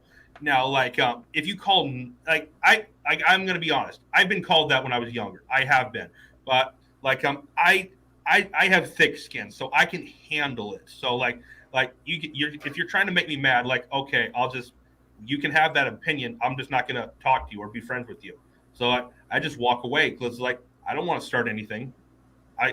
Because I try to avoid violence like that.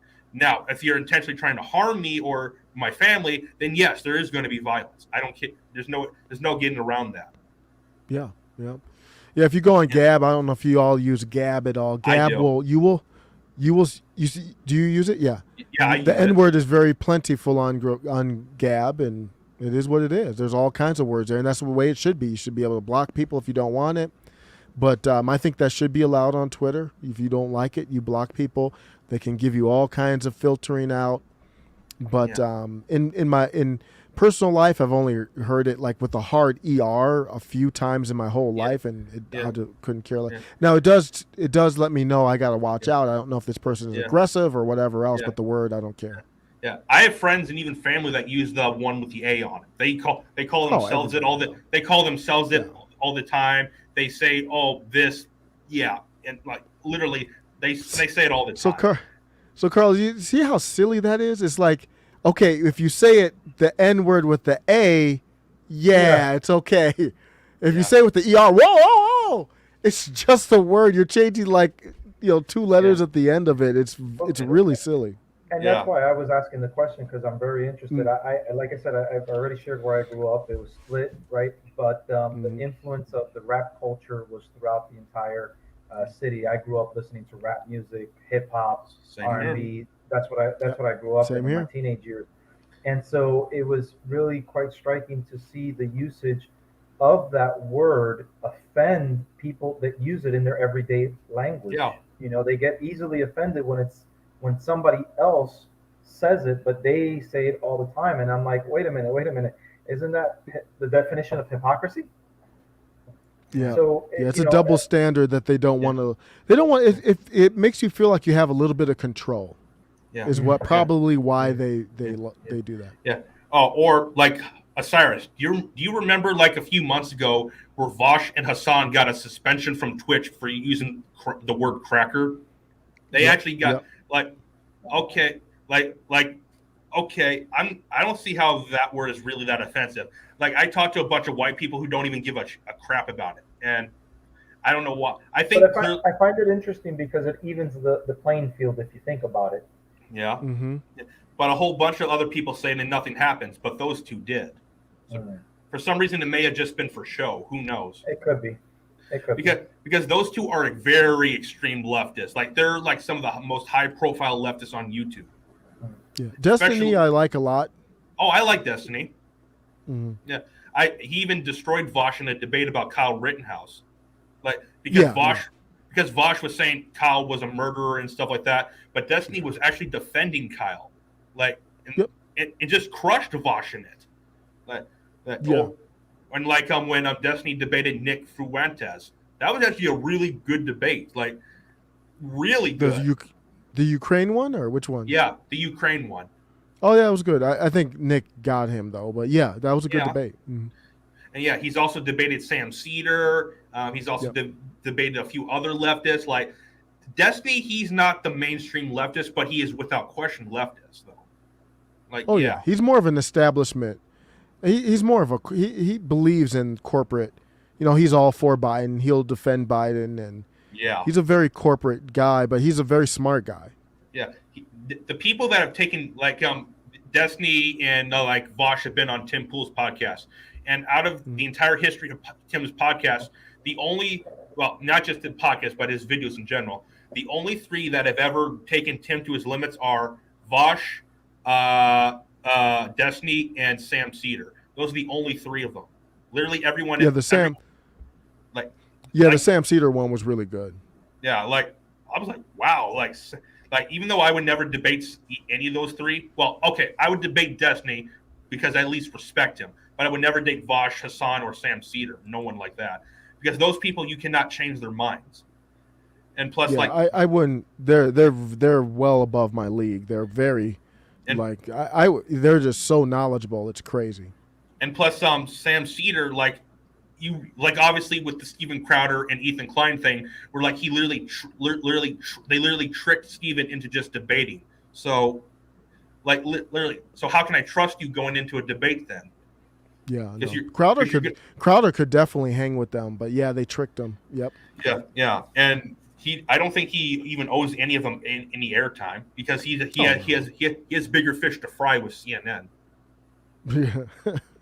Yeah, he even said that himself. Yeah, and like I wouldn't even debate Ethan either because that guy's a coward and he literally brought Sam in to just up Steven. That's all he did. Yeah, Ethan doesn't have much substance now. His podcast is goofy. He deleted both interviews with Jordan Peterson, and Jordan even told him he respected him, but the fact that Ethan is caving to a woke mob that eventually one day he will not be able to please no matter what he does, and he'll get canceled himself. He put himself in that situation. Yep, exactly what happened. Yeah. Yeah, I used to actually watch Ethan's show a lot, but I don't anymore. Yeah. Yeah, it's gotten goofy. Yeah, like Carlos, have you watched any of those guys ever before? No. You don't even know who any of them are. I don't know who you guys are. I know Jordan Peterson, right? Because I've seen him a couple times. Watched Ben Shapiro. I know who Steven Crowder is. My oldest son likes him.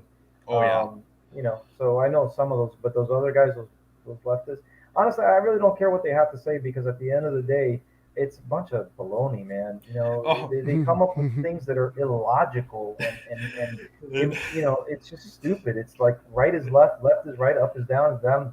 It's absurd. And especially with illogical stuff.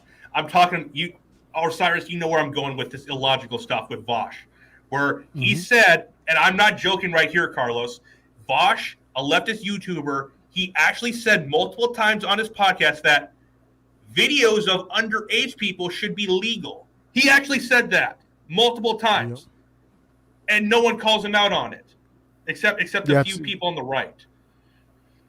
Yeah, it's very weird. He's a smart guy. I mean, he's really smart, but yeah, that's just it's a weird position. Yeah, and his audience even defends him for saying that. They're saying you're not looking at the context. There's nothing out there to justify that. There's no context needed. Listen, we've seen in this day and age where everything is justifiable. What used to be black and white is no longer. Everything, the victim mentality that's going on, it's unbelievable. I mean, we saw that play out in 2020 with the riots. Listen, you got an issue, you want to protest? Absolutely, it's very American to protest. But to go out and burn buildings and kill people and destroy things, and all of that was justified because of whatever injustice somebody believes, and that's absurd. Yeah, no one has a right to go burn anything down. You remember in Seattle when the Summer of Love was happening? Do you remember the CHOP in the Chaz area? Of these people took over an entire section of downtown Seattle and cut it off and saying that they're their own country now. And literally, you're taking buildings and property that aren't yours. And once you do that, you set a precedence is what I should say. Because what if someone else comes along and says and with bigger guns and more people and takes that from you? Because you didn't earn any of that land. There's no court ruling. That's not your property. So what if someone else comes and takes it from you? Great point. Yeah.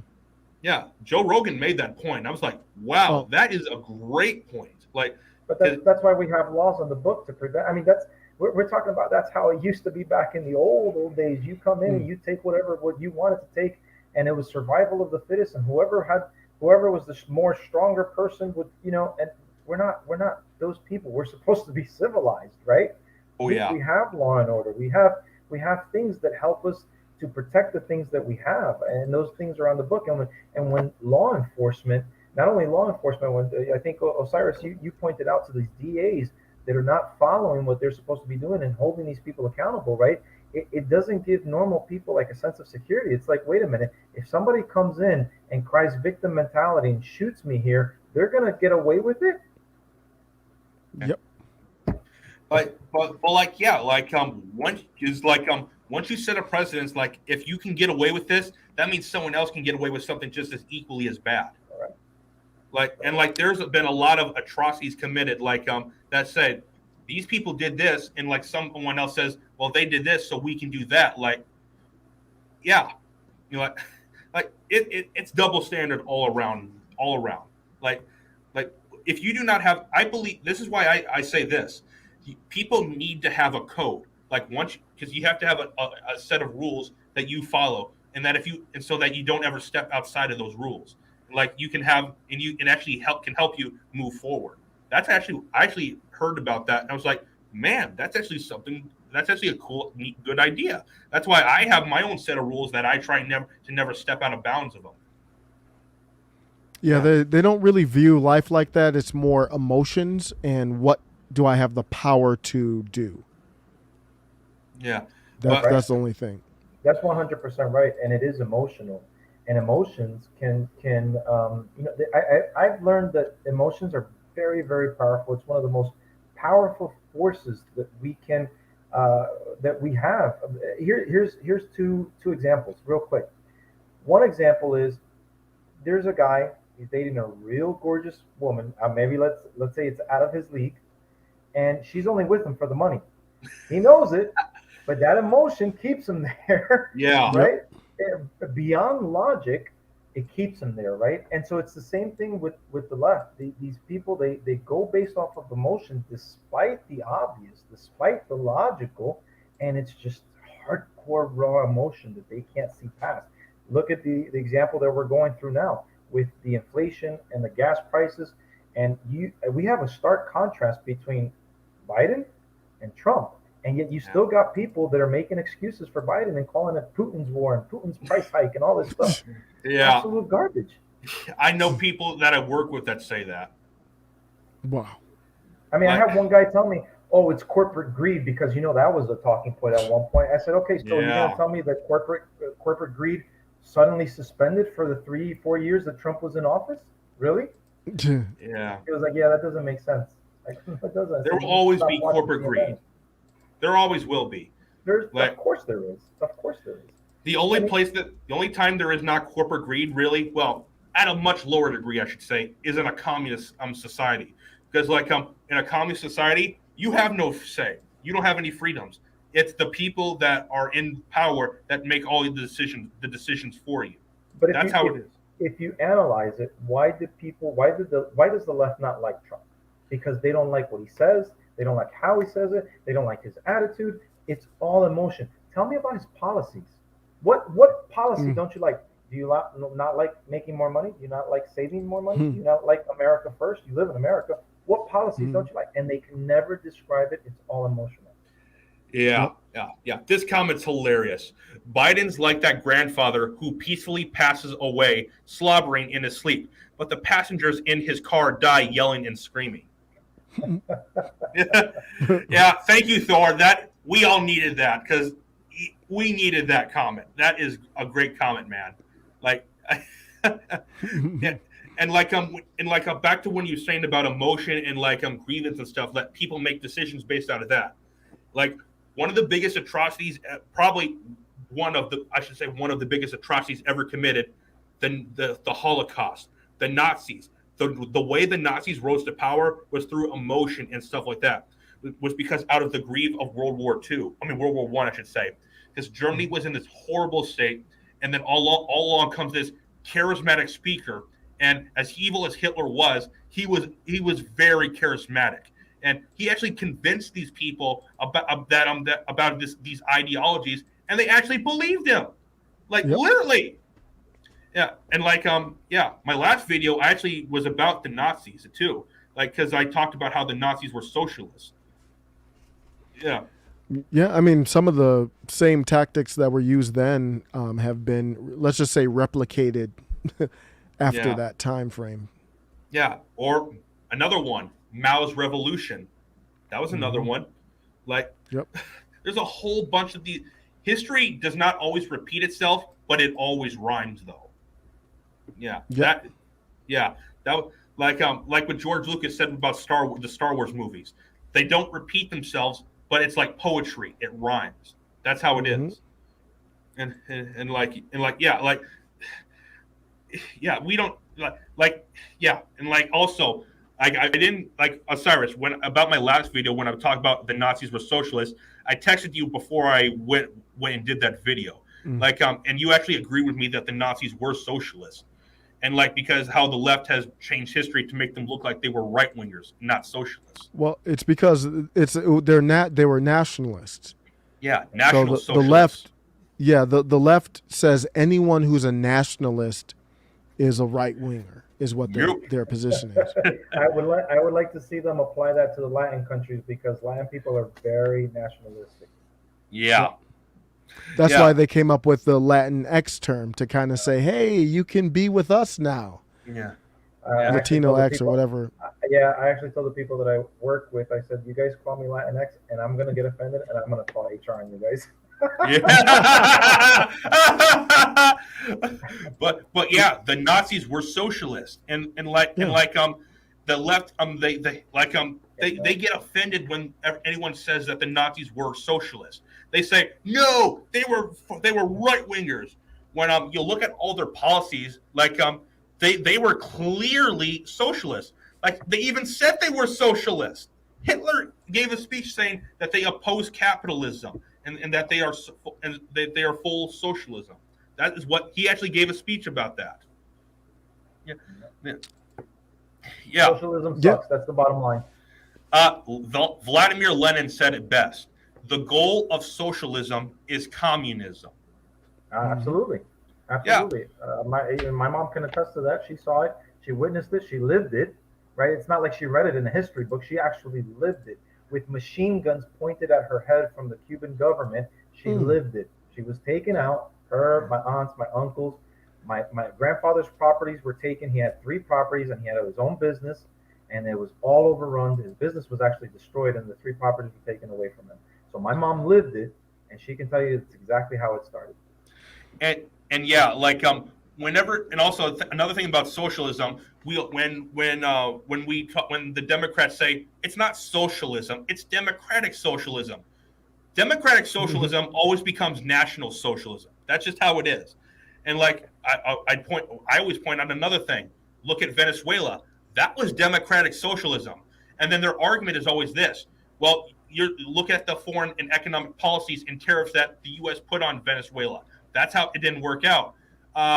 What policies are they referring to about that? There's no policy that forcing you to force people into starvation. No. And they were forcing that. Oh, yeah. I mean, it was obvious. The downfall of Venezuela was obvious because, and I actually didn't know this up until last year where I was watching a documentary with my father-in-law. And I thought that Chavez and Castro became friends after Chavez's election. And it was actually beforehand based on a documentary. And I saw it and I was like, wow, no wonder it fell, and no wonder people were warning about its demise. Yeah. And also when Castro took over, I heard this story. It was actually from Ted Cruz, and he said that because he's Cuban and he has relatives that were down there in Cuba when it happened.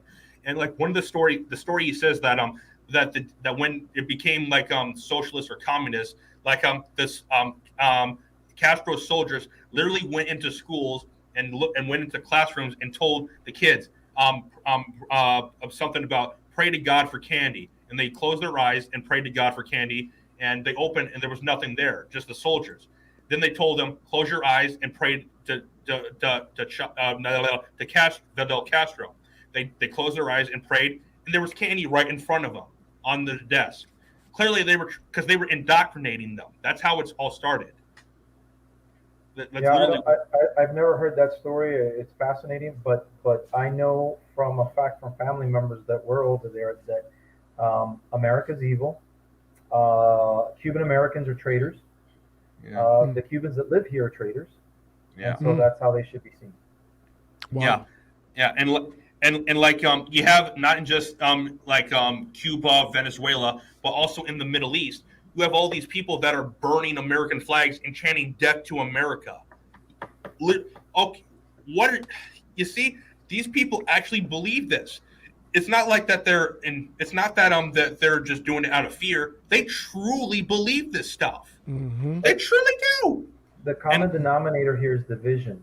You divide the people, and and the government or the people in power will remain power. They'll obtain it and they will remain it. And that's why all of this race baiting happens from the left, because they don't want to see us all unified. Yeah. They don't want to see us. To Osiris's point, right? There are certain black conservatives that are not considered black. Yeah. They're not real black people, right? Yeah.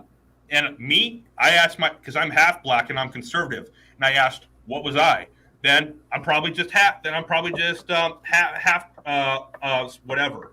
That's probably what I. I don't know about you, but I've been labeled a white supremacist. So I've been called a racist I've been called a racist just for having my abortion opinions. Racist and sexist. Wow. In the stream too. People commented in the stream saying that. Wow. Like I was actually laughing at it because, like, oh my God, like it's incredibly stupid. Yeah, and back to the point where like people in other countries are burning American flags and chanting "Death to America," but at the same time, you have this here. Like during the Summer of Love, there were people that were burning American flags and chanting "Death to America." Like there were a whole bunch of videos about this. Like, and when I saw videos and photos of people burning the American flag, you have no idea how pissed I got. No idea. Yeah, like if you hate America, leave. Yeah, that's the bottom line. Why are you here then? Literally, why are you here? The gravy train, the benefits, right? Well, like the reason why socialists won't go to a socialist country and live over there. Well, here's the main reason. This place is so good, even the haters don't want to leave. Of course not. Yeah, like what? Like you said, you offered people a plane ticket to Venezuela, and you had no takers. Not one. But I mean, listen, no country's perfect. Every country has its history, good and bad. The point is, we progress, right? Like I said before, we have people literally dying to get in here. Yes. They're literally dying. They're either crossing an ocean, swimming across it, or they're going through the mountains, the deserts, the rivers, whatever the case may be. And you have zero people trying to sneak into socialist countries. Yes. It's embarrassing when you look at it at the end of the day. Like, if you hate this place and you don't leave, then yeah, like we don't have a right to say you can't be here, but you shouldn't be here then. Like I don't want people here that hate this country, because I love this country. My grandfather and his brothers, and I had a bunch of other relatives that fought for this country. Like their memory is actually being disgraced by these people that are saying this is a racist country. There's nothing redeemable about it, and they're calling death to America. Yeah, I'd rather deport those people and import the immigrants that want to be Americans, that wave the American flag proudly for freedom. And yeah, like I don't have the flag in here in the studio, but I have it in my living room. Like literally, it's the centerpiece of my living room. Like no one is allowed to touch it except me. No one. But to make up for it, I have the "Don't Tread on Me" flag in here, and also a bunch of Trump flags and that F Biden flag. Because I remember showing that flag to each time I had you guys on. I showed you guys it, and you guys laughed at it. Yeah. I'm also considering getting "Let's Go" branding tattooed on me. I'm considering it. That's a funny one.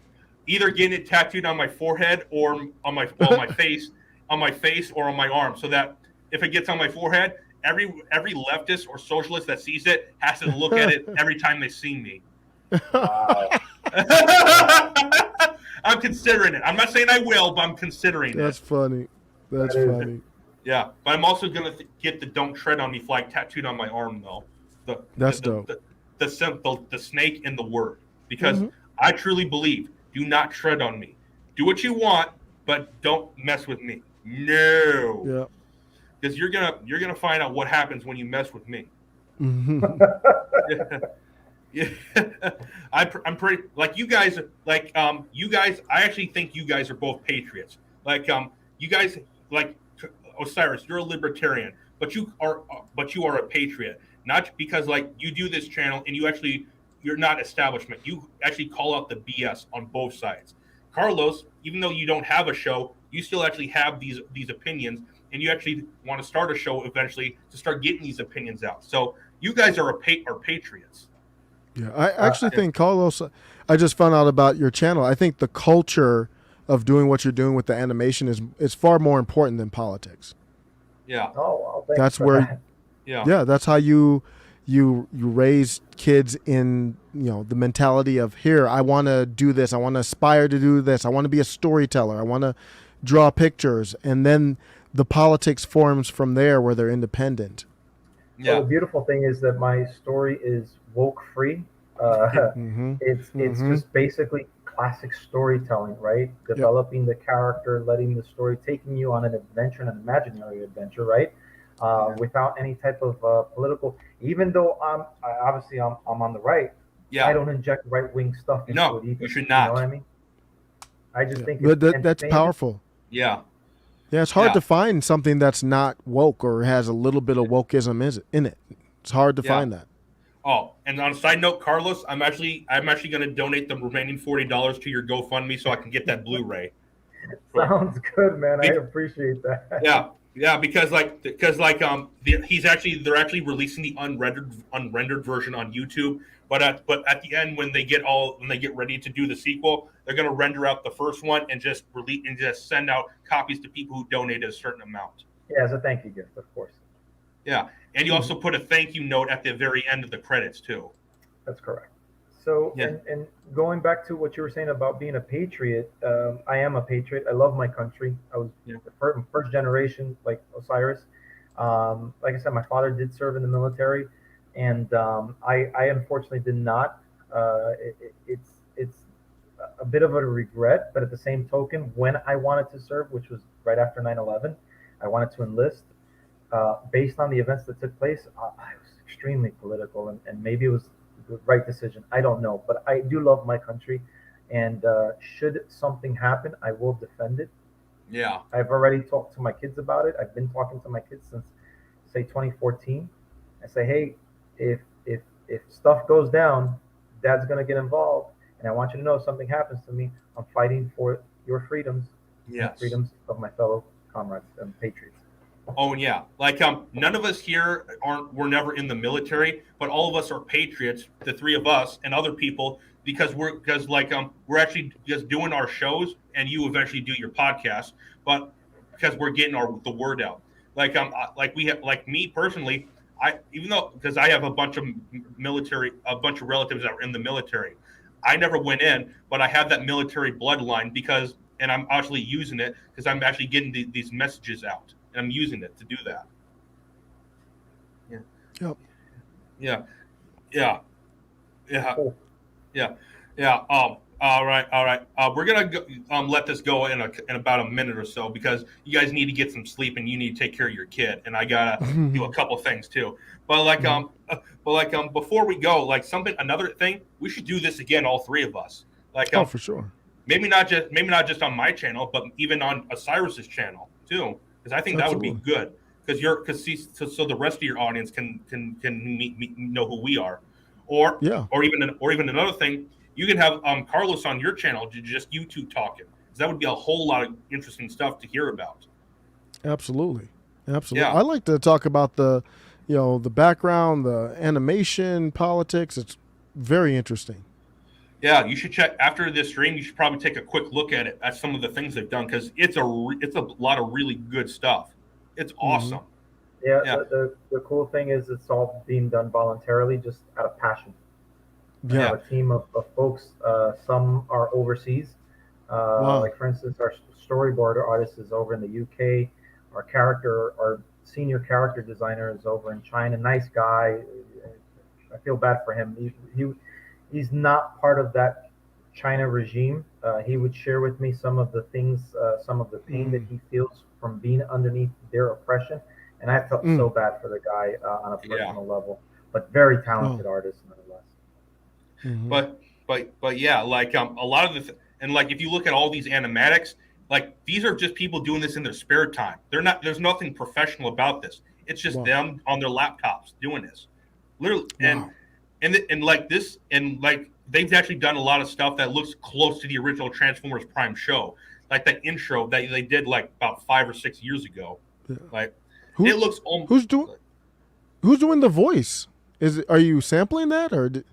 Yeah, we had a bunch of people audition, and based on where I heard their voices, I would select them, and they lend their talents. Oh, before we go, Carlos, do you mind if I show you that intro you guys made a few years ago about it? Like a quick thing, so before we go, so Osiris can see like how they've done this.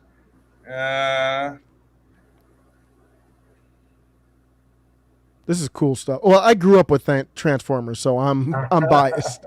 Yeah. Transformers. Osiris, do you mind if I ask when were you born?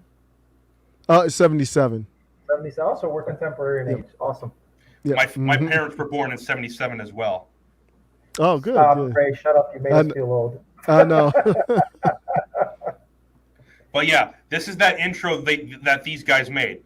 And Carlos, his company is called, it's their little animation thing. They call it Prime Animations. But this is their intro for this project.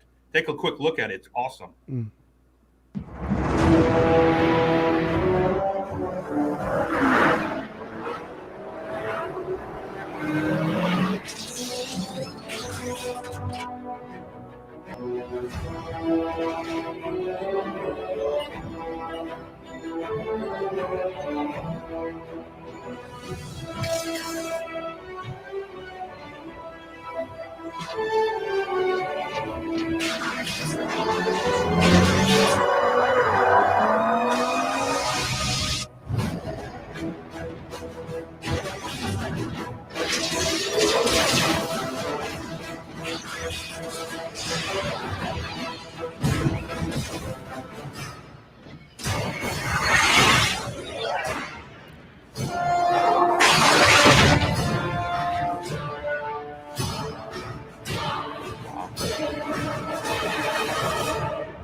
Like, yeah, this is really good stuff.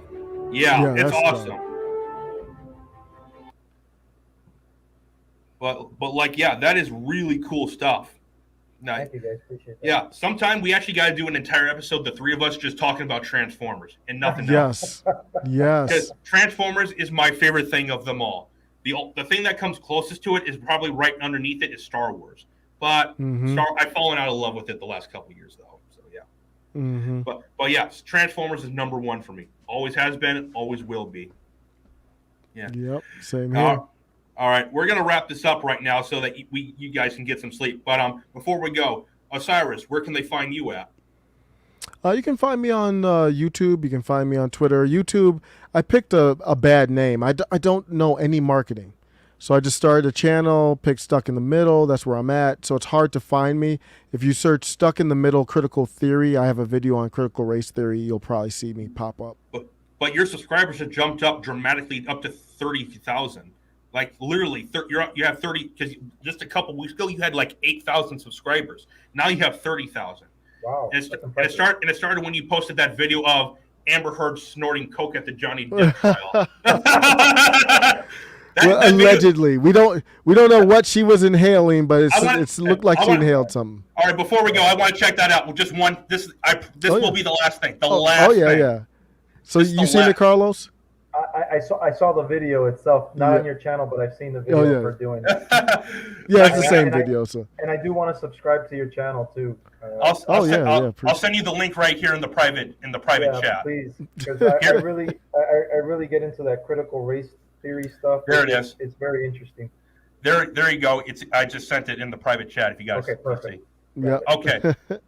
Okay. All right. We're gonna look that up real quick. Then we're gonna go. Oh, you're 30.7K now. Good. Great job, man. All right. Oh, thanks. Yeah, just.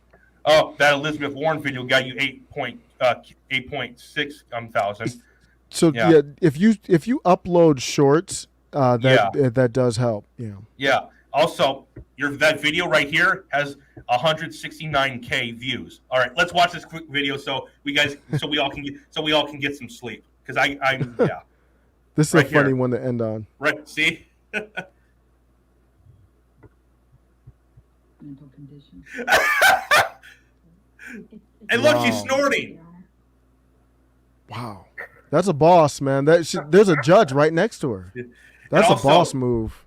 And also, did you hear the part where she says like Johnny was drunk and he had like a jar of cocaine, and then Johnny whispers to his lawyer and says a jar of dirt. So that's that one scene in Pirates of the Caribbean 2. Where he says like I get a jar of dirt, I get a jar of dirt, and guess what's inside it? She looked like she was snorting something to me, man. Yeah. Like Johnny Depp, he lost his entire career because of her, like all of it.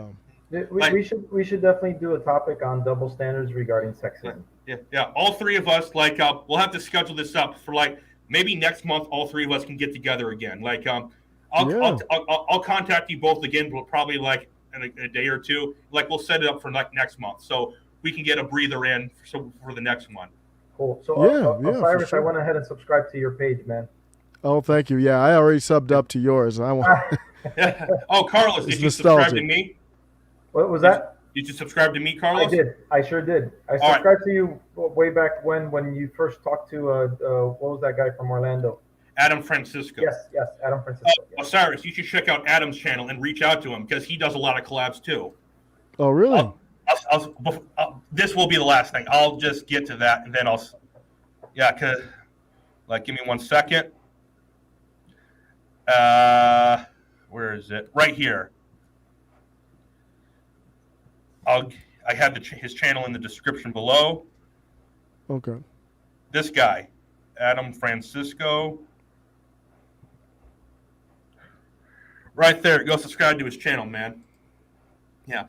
So about either tomorrow or the next day, I'll contact you guys we'll set a time up for like next month. So yeah. So we can get sure. Because this is actually my favorite episode I've done before.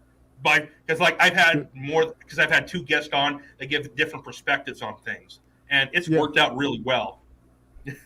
And we've been talking for about 3 hours and 37 minutes. Yeah, this is only the second longest episode. The longest episode I did was with Carlos the first time, and that episode was 5 hours. Wow, that's a record. I've never. This is probably my 5 hours. Yeah, Wow. Look, I'll show you what this will be. I thought it was only 3. My goodness. That's my second favorite episode. This one's my favorite now. Like, wow. Yeah, give me a sec. Like, see, 5 hours and 7 minutes. Wow, I didn't even realize it. No wonder I was so tired the next day. Yeah. We got to do this again like next month. So I'll contact you and we'll set this up. So sounds good. All right. It was nice meeting you, man. All right, Carlos. Before you go, Carlos, where can my audience find you at? On my YouTube channel, Prime Animations. Yeah. Okay. You guys, the audience, you can subscribe to this video. Subscribe to this channel. My mistake. Like this video, share it, and turn on notifications so we can beat the YouTube algorithm. Because this algorithm is what destroys our channels. Because I'm shadow banned as hell, and I'm pretty sure Osiris is shadow banned as hell too. I'm pretty sure about that. Also, subscribe to me on Rumble, BitChute, Spotify, Apple, Stitcher, and Google, and RSS. Yes, that's a whole lot of stuff, but yeah. All right, guys. I'm Ray. This is Carlos and Osiris from the Ray Infinity Show, number 30. Catch you guys later. Peace!